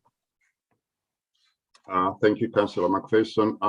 Yes, in late July and following the Council's approval to proceed and engage and finalize a contract for the construction of the pretreatment systems on East Rotorua, as you would recall, we have forwarded a letter to all the ratepayers on East Rotorua and Rotomam, basically advising them again about the progress, the status of the project, and letting them know that, what the next steps would be. I'm more than happy to forward to you a copy of that letter that went to all the ratepayers, Councillor McPherson. I will do it as soon as I'm able later on today. With regards to actual net capital costs for these communities, as I reported in the last O&M committee, and I think as you have agreed in the report on the 28th of June, Council has not arrived at the final net costs, payable by the ratepayers in that area, pending a number of other activities we're undertaking at the moment, especially regarding expectations from the Ministry of the Environment as to their ability to fund the Rotorua proposal, for the Council to review some funding arrangements that have been historical in terms, and again, from the perspective of local ratepayers who have identified a number of them might have some economic hardship in the future, but we continue to work in that direction. We will not have to strike that net capital cost repayment for another couple of years. Thank you. Thank you. I've two more questions. On page 44, second item, 8.7.2 refers to Hey, Councillor McPherson. I'm sorry. Sorry, I think given your first question, I might just get the Chief Executive to respond to that one first as well. Maybe provide some comments, and then I'll allow you to carry on your questions. Does that sound good? Sure, fine. Thank you. Okay. Jeff. Thank you, Chair. Look, it wasn't a response to Councillor McPherson's question. In fact, I wanted to make. It was an observation on what Stavros has outlined. I think one of the things I want to impress on you today is that we are still in level 3 lockdown, and we've only just come out of level 4. I think what the interactions and questions in the meeting today, you couldn't help but be excused to think that this is a normal meeting under normal times. And fundamentally, it's not. I'd say that it's not just Stavros's team. This is our whole organisation at the moment that it still is operating in a very business unusual environment. So all of our staff are in fact working either remotely, or very few of them are working centrally in our main building. I'd also go as far to say is that I think you can be incredibly proud of the fact of what the organisation has achieved. It's not only maintained business continuity, but it's also actually continued to provide support to the community and enhance support through welfare services. You saw in West Auckland a few nights ago now some significant events that's taken place in the community, and what you don't know and what Mr. Michael didn't talk about was the fact that there's been a lot of planning that went into it from our staff to say, so what happens if this happened in Rotorua at the moment? And so our Emergency Operations Centre was actually geared to respond and ready to respond to the sorts of emergency of a large flood event, for example, in our community. I think I'd also say, and Jocelyn touched on this, actually a lot of our work has not been able to be completed over the last 3 weeks or so. So there's been a lot of disruption in contract delivery externally. That's going to, over the next period of time, will have some impact. And I think it's already been mentioned that you'll see potentially a slight delay in Howard Morrison Centre as well. But look, I just wanted to really convey to you the fact that I think you can be incredibly proud of the organisation at the moment. And I take your questions in terms of focusing on those business as usual activities, that in fact you are very aware of the fact the organisation has continued to operate at this very unusual time. So look, Chair, thank you for indulging me to make those comments. You're welcome, Jeff, and thank you for providing that insight and reminding us in the community as well. Councillor McPherson, thank you for your patience. Please continue. Thank you. I appreciate what Jeff has just had to say. I'm sure we're all very appreciative of the unique pressures that staff are operating under at the moment, and wish them every success in their work. Anyway, Stavros, turning to page 44, there's a reference there, an acronym, WLASS. My questions are, what does the acronym mean? And secondly, can you give me a sense of the long-term service that this relationship with this WLASS, what sort of a long-term service might they provide? Thank you. Yeah, thank you, Councillor McPherson. WLASS means Waikato Local Authority Shared Services. For some years at the moment, obviously local authorities have been realizing that there are certain elements of our activities or functions or services can be better delivered through a cooperation or a shared service approach. We collaborate in that WLASS in a number of areas. For example, when we go for procurement of specialist services, we tend to do it through that medium, because obviously when we engage in specialist consultants, we significantly secure better leverage in our procurement power.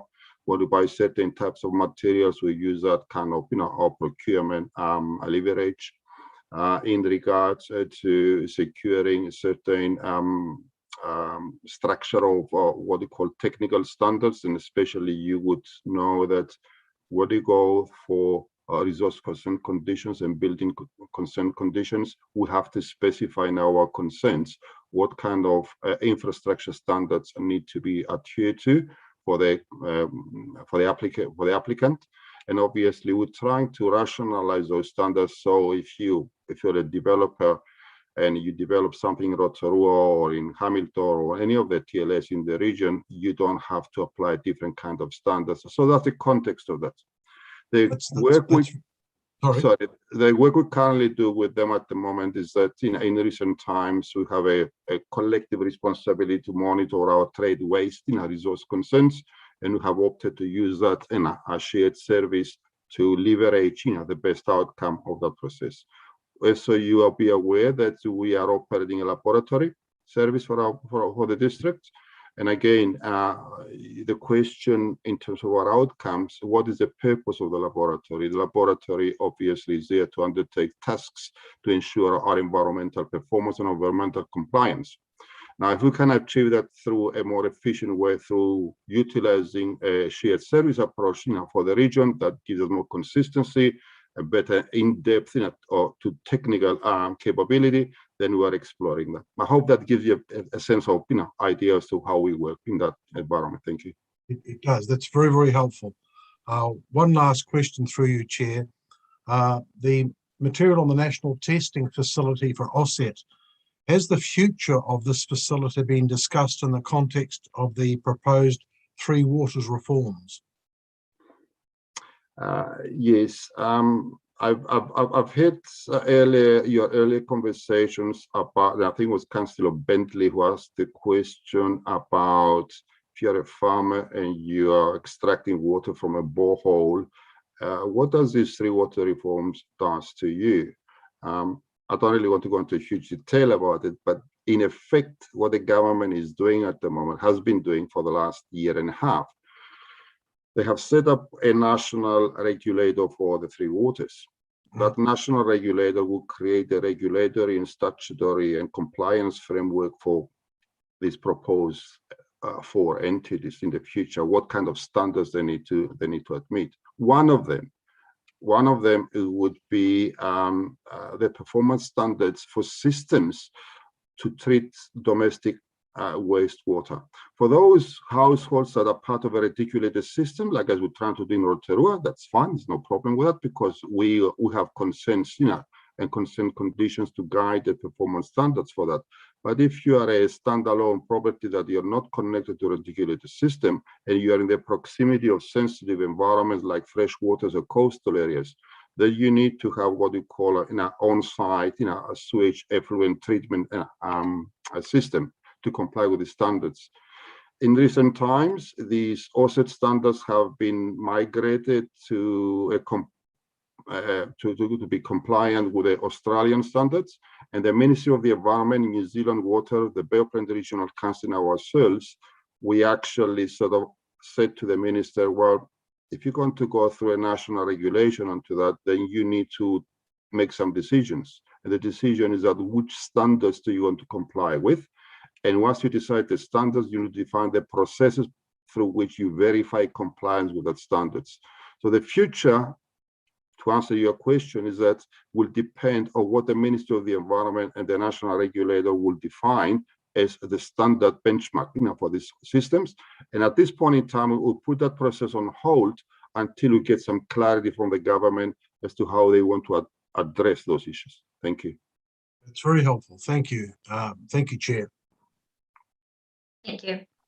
We have a number of questions. Mrs. Rothwell, followed by Her Worship the Mayor, Councillor Bentley and Councillor Donaldson. Thank you, Madam Chair. Firstly, I'd just like to acknowledge the positive feedback the Lakes Community Board has received from East Rotorua property owners, and they're looking forward to connection.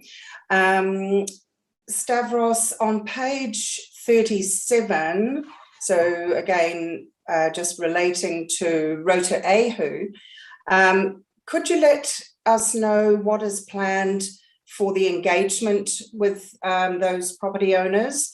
And just another question, when will the community commence being engaged?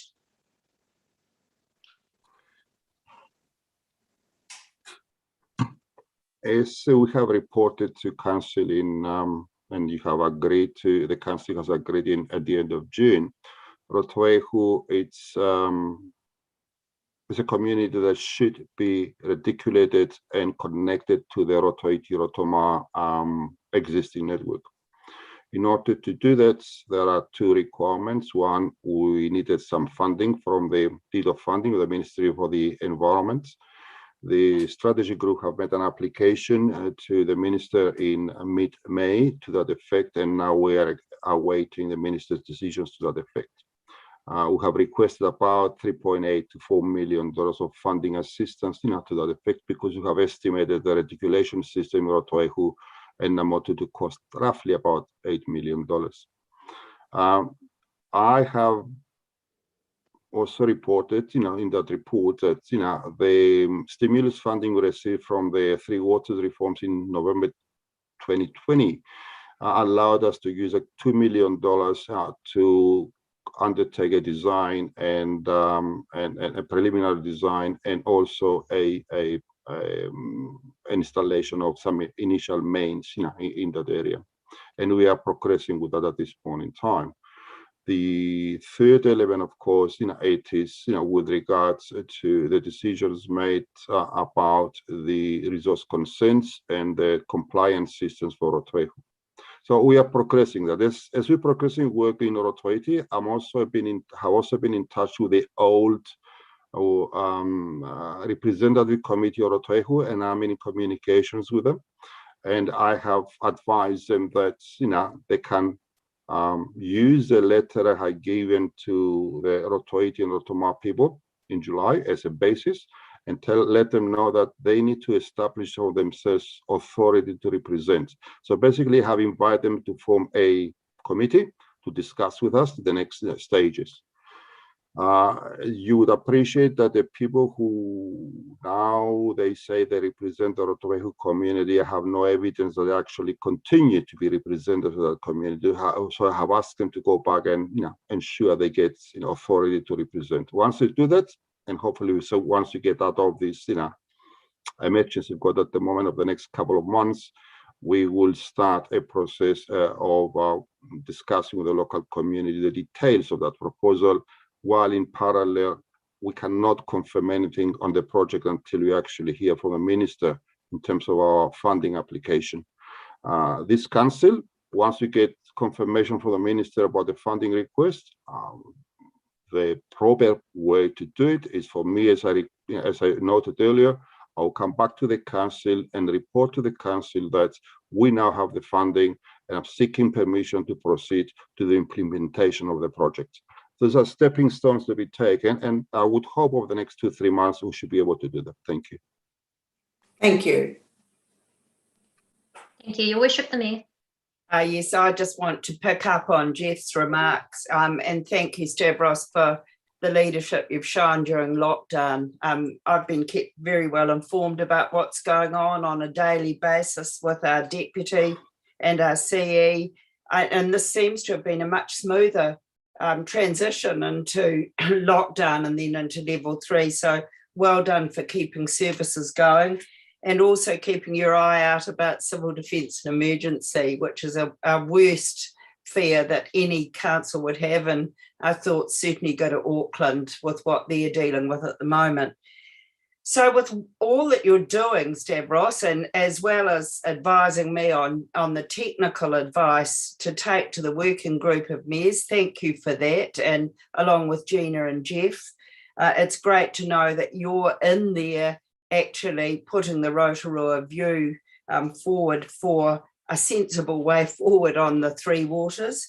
But in the middle of all of that work, I was asked about road safety and pedestrian safety review report that arrived in, and I thought that was hardly the most momentous issue that we're dealing with while we're locked down.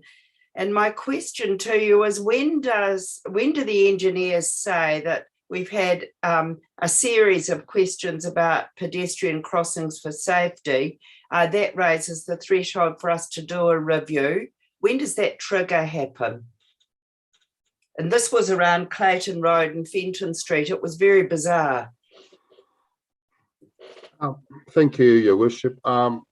Look, safety assessment of all our transportation corridor is an ongoing process. We never stop doing that. However, what do we use, to implement what we call minor safety improvements is a hierarchy of considerations. We continue to assess the volume of traffic, reported incidents, crashes, deaths, injuries, police advice, Ministry of Health advice, and that creates an escalating priority list of where our interventions, should be. There is a multi-criteria scenario which we apply, and it gives us the highest priority for intervention.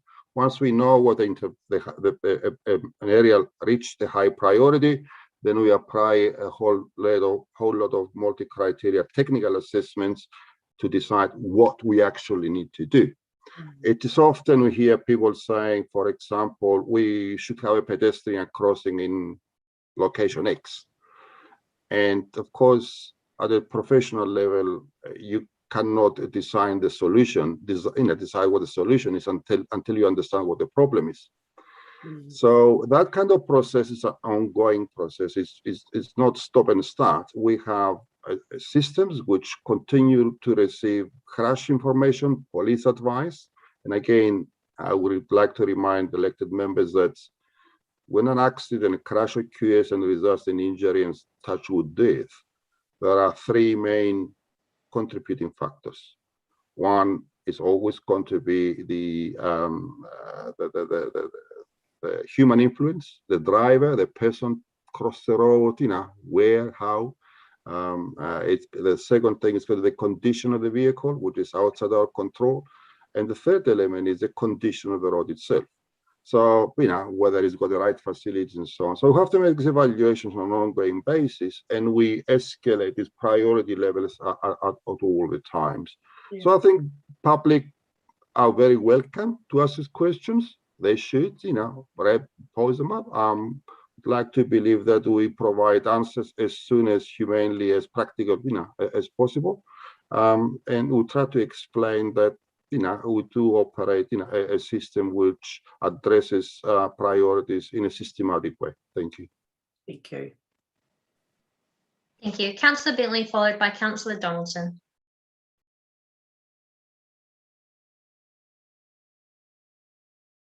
Sorry, was that me, Tanya? Yeah, okay, sorry about that. Through you, Madam Chair, to Deputy Chief Executive Michael.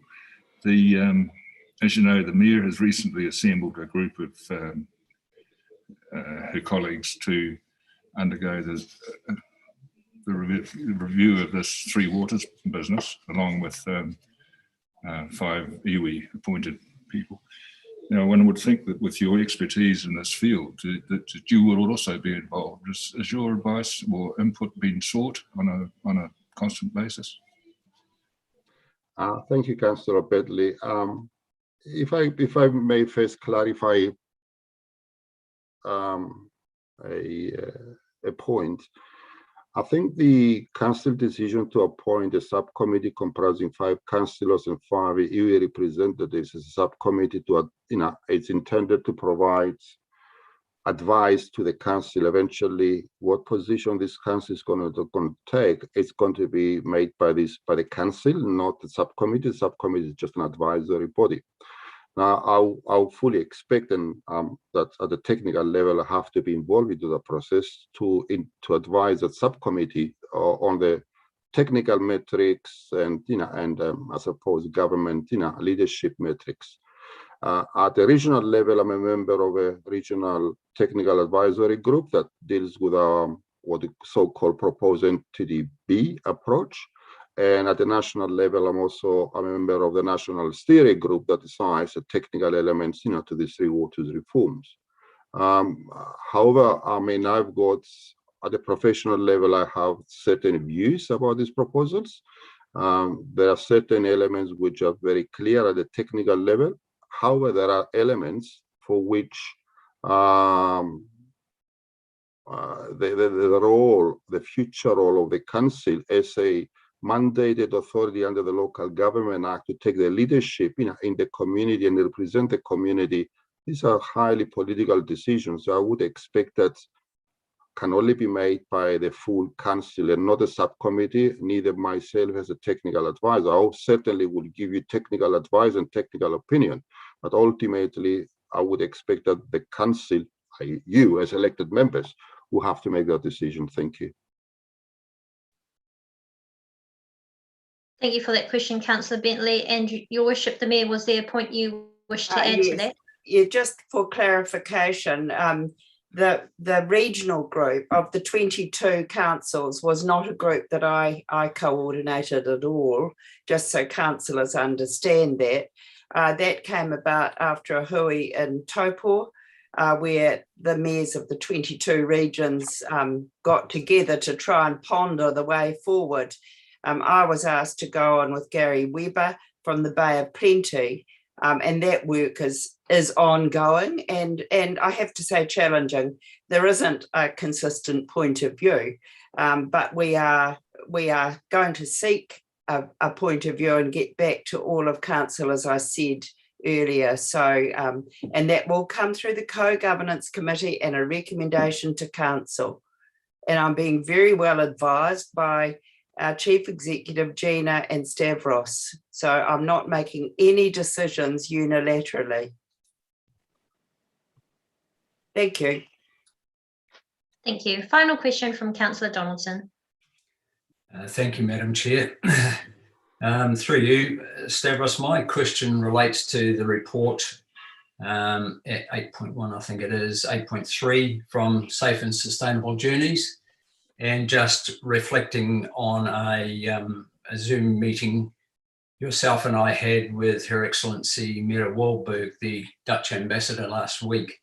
So a couple of questions, and I think in this time, Madam Chair, of travel restrictions, our shared pathways have really come into their own as a transport amenity for our community, and I've had a lot of positive feedback right from Hamarana right out to right out to Orchidea Falls and through the CBD.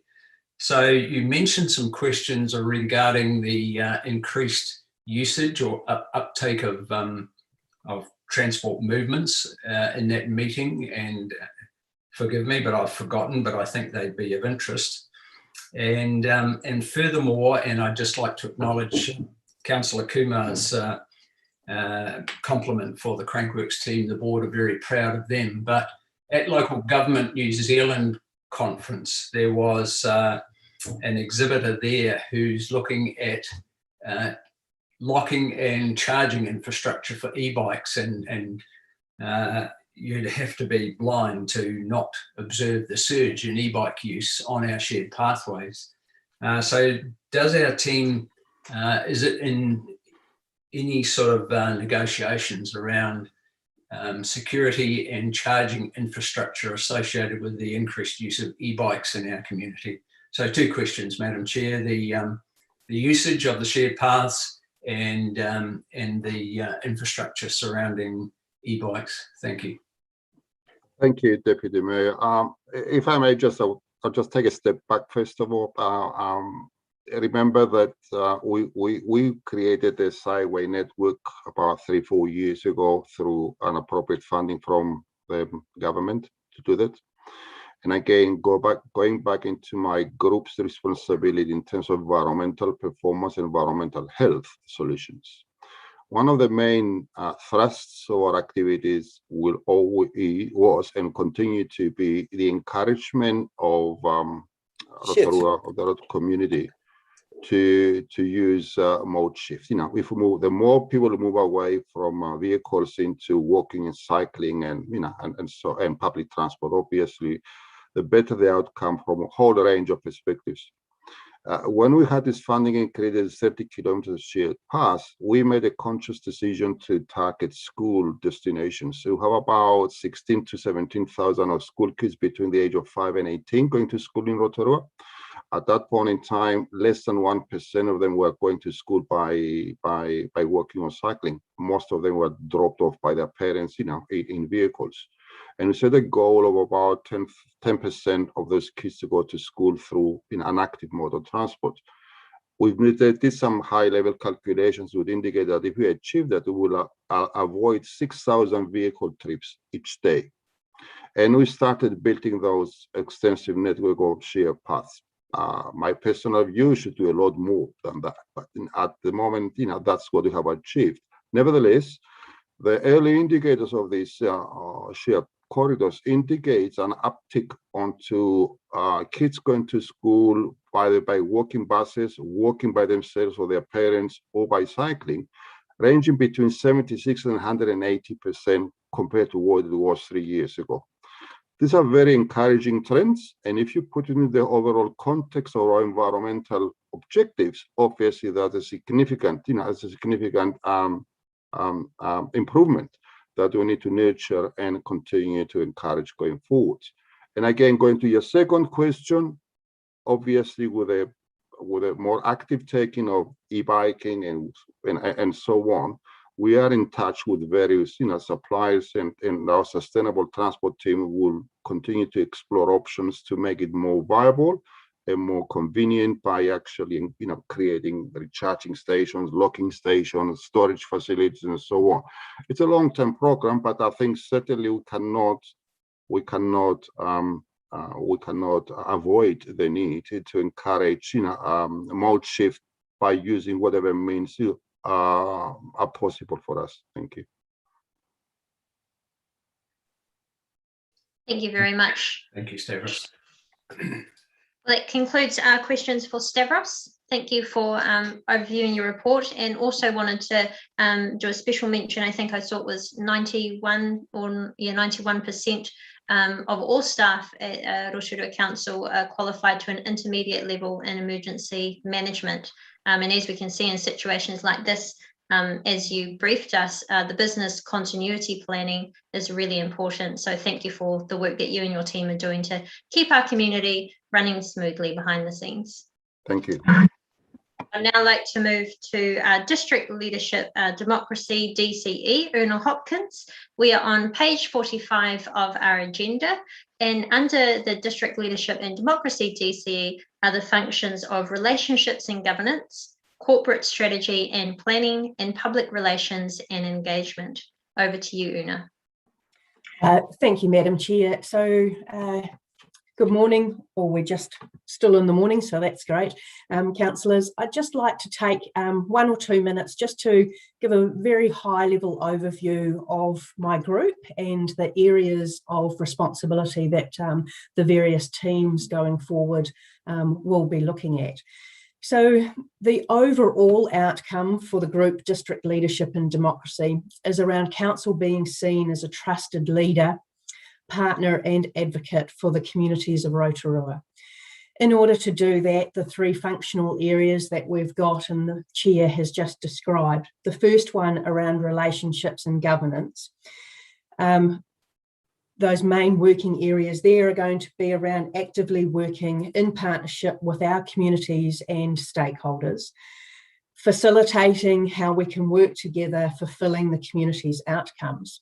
This is also an area that is largely about yourselves and your roles as elected members and leaders in the community. This is an area where my teams will support you to fulfil your governance roles and also to assist the organisation that they support you in your leadership roles going forward. The second area of corporate strategy and planning is to act as the major facilitator in integrating all of the strategy planning development work across council. Previously, we've had a strategy team within council, and as you've seen through the various reports of our other DCEs, strategy is now owned specifically by the DCE holding that strategy. But we need to ensure that all strategies do lead back to council's overarching strategic direction, being Vision 2030 and the LTP. This area will ensure that those strategies all do align to Vision 2030 and going forward to Vision 2050 in alignment with Te Arawa's Vision 2050. And thirdly, the area of public relations and engagement is going to focus on those community conversations that we need to have. Enabling our community to understand the challenges that council faces and looking at sharing information and bringing the community along so that they understand those challenges and then can see what this council is doing to address those. So that in a nutshell is the areas of responsibility that District Leadership and Democracy have. Referring now to my report, what I've provided there at the moment is just a real high-level overview of some of the pieces of work that are actually in delivery mode at the moment. There are many other pieces that are in the planning stage, and you'll see those come to you over time. Also, an area that I want to focus on going forward is to bring you more information around our reach. How far and who are we connecting with across the community, and being able to see the use of the different channels this organisation uses to connect with partners and community. And just drawing your attention specifically to a piece of work, as you'll recall, Council signed off the draft initial proposal around the representation review on Tuesday. Just to let you know that the public notice that will alert people to consultation being open will be going in the papers and through our channels early next week. And at the moment, the team are focusing on the delivery of that consultation phase. In particular, we're looking at youth engagement. The elections in October 2022 are going to have a new cohort of electors. So we want to be able to engage with them so we can encourage them on voting in the next elections. And a really great way of doing that is for them to understand the structure of the council and how voting will work in the next elections. Also, two other main areas of focus will be our iwi consultation and working directly with our partners in that space, and also with the rural community who have a very strong view around representation for themselves in the future council table setting. So I'm happy to take any questions from my report or from the outline of my group that I have just outlined. Thank you. Thank you, Una. We've got a question from Councillor Donaldson and then Councillor O'Kawate. Thank you, Madam Chair. Through you, Una. Just at the bottom of your report is reference to developing an engagement program around organic waste collection services. Is that the FOGO, the green bins that we've had presented previously? Yes, that is. So that piece of work is in the planning stage, and when we have a detailed engagement plan, we'll be sharing that with you. Thank you, Madam Chair. Thank you. Councillor O'Kawate. Yes, thank you, Madam Chair. Just two brief questions, if I may. Do we know yet, Una, if next year, elections 2022, are they going to be online? That's my first question. You know, electronic. Have we got that far? And the other question is the Governance 101 Toolkit. That would be, I presume, quite helpful for prospective candidates for next year. Are you going to modify that for prospective candidates for next year, which I should imagine will be very helpful to them? Thank you, Madam Chair.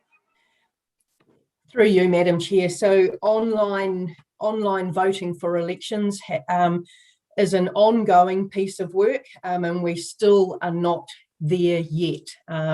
So you'll recall Rick Dunn, our governance manager, is actively involved in that space. And we were hoping that we would be able, some councils possibly, to look at running a trial of that for the 2022 elections. At the moment, progress on that is rather quiet, but I'll make some inquiries to find out where that piece of work is actually at and come back to you with that. In regard to the Governance 101 Toolkit, yes, this is a piece of work that we've got underway in looking to provide additional induction support and ongoing sort of education toolkit for elected members. And yes, we would be looking that becomes a suite of tools for potential candidates, and then to be used widely by the new council in following the elections. Thank you. Thank you very much. Councillor Kaifong. Thank you, Madam Chair. Just a question, probably COVID's got in the way, but the timeline for coordination with the DCEs and councillors to do the terms of reference to help us in our roles, because I think that would be very useful to get that up and running as soon as we could.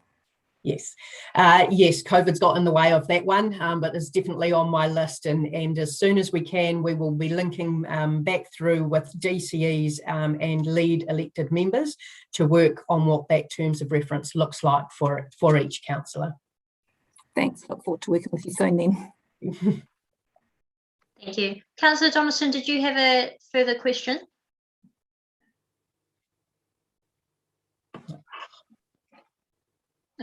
Thank you. Were there any other questions for Una? There appear to be none. Well, thank you very much, Una. I'm just going to go to Rawiri Waru. Unfortunately, just with some connectivity issues, he wasn't able to be on, but he has a further question, which I think may be for JP or Stavros, but we'll see. Over to you, Rawiri. No, tēnā koe e te heamana, thank you for indulging me. Aroha mai, my thing kept freezing every time I turned the camera on, so yeah, no, these things we just got to work through. Hoi anō, kai te mea tura kia koutou katoa. Just wanted to mention, I think firstly was about JP's thing, that te tatau, we've worked on a Te Arawa values-based wellbeing compass. So it was about the housing thing that was brought up in his report. So it's a wellbeing compass for housing and urban development, and you know we want to be part of that mix, especially when we've tried to have a hui with JP about it, but you know the times are the times, so we aim to I just wanted to put that on the table that we're ready. It's a collaboration between us and AUT. So, you know, it's the real deal stuff, and it's going to be quite awesome. And mercy, I te mōhio koe ki tēnei mahi. Secondly, I think it was for Stavros. Yes. I was approached, well, Zoom approached and FaceTime approached around the poor lighting on Koutu Road. And around, so Koutu Road going around to Bennett's Road to the shops. So it's not very safe. It's not safe and it's very dark actually. So what's the upgrade plan and timing for that time? If Stavros is still there to answer my question, sorry. There he is. Thank you, Mr. Waro. Look, I can't thank you. I don't know. I can't tell you off my head at the moment was any timing for any issues down there. But also I'm not aware that there was some concern. So it'll be very useful if this information comes to your attention, please convey it to us. We've got our contact center, we've got our request for service systems, so we can investigate and provide you some appropriate, response.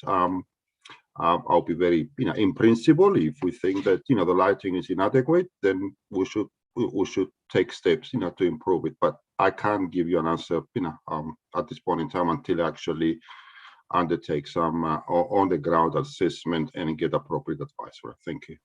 No, kia ora, Stavros. I just wanted to put it on the table. It's not a kōrero from me, as per se. It's somebody, some people from Koutu, relations in Koutu have actually asked me to bring it up. So that's all. So I appreciate that.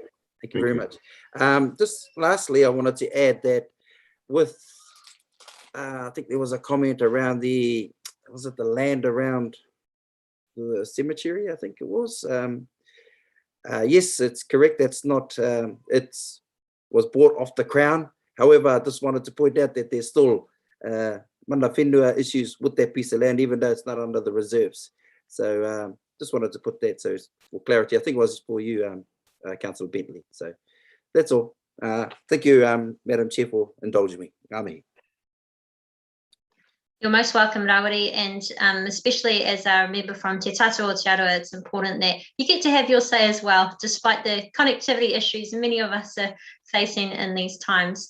Well, that concludes our public session for today. I would like to make a resolution to go into public excluded now, and the reason being is there are two items for consideration in public excluded, King Street stormwater upgrade, Linton Park stormwater upgrade, and the reason is to enable commercial or industrial negotiations. I see we've got that moved by Councillor Donaldson, seconded by Councillor McPherson. All those in favour, please raise your hand. That is carried. Thank you very much. We'll just allow some time for the live streaming to stop before we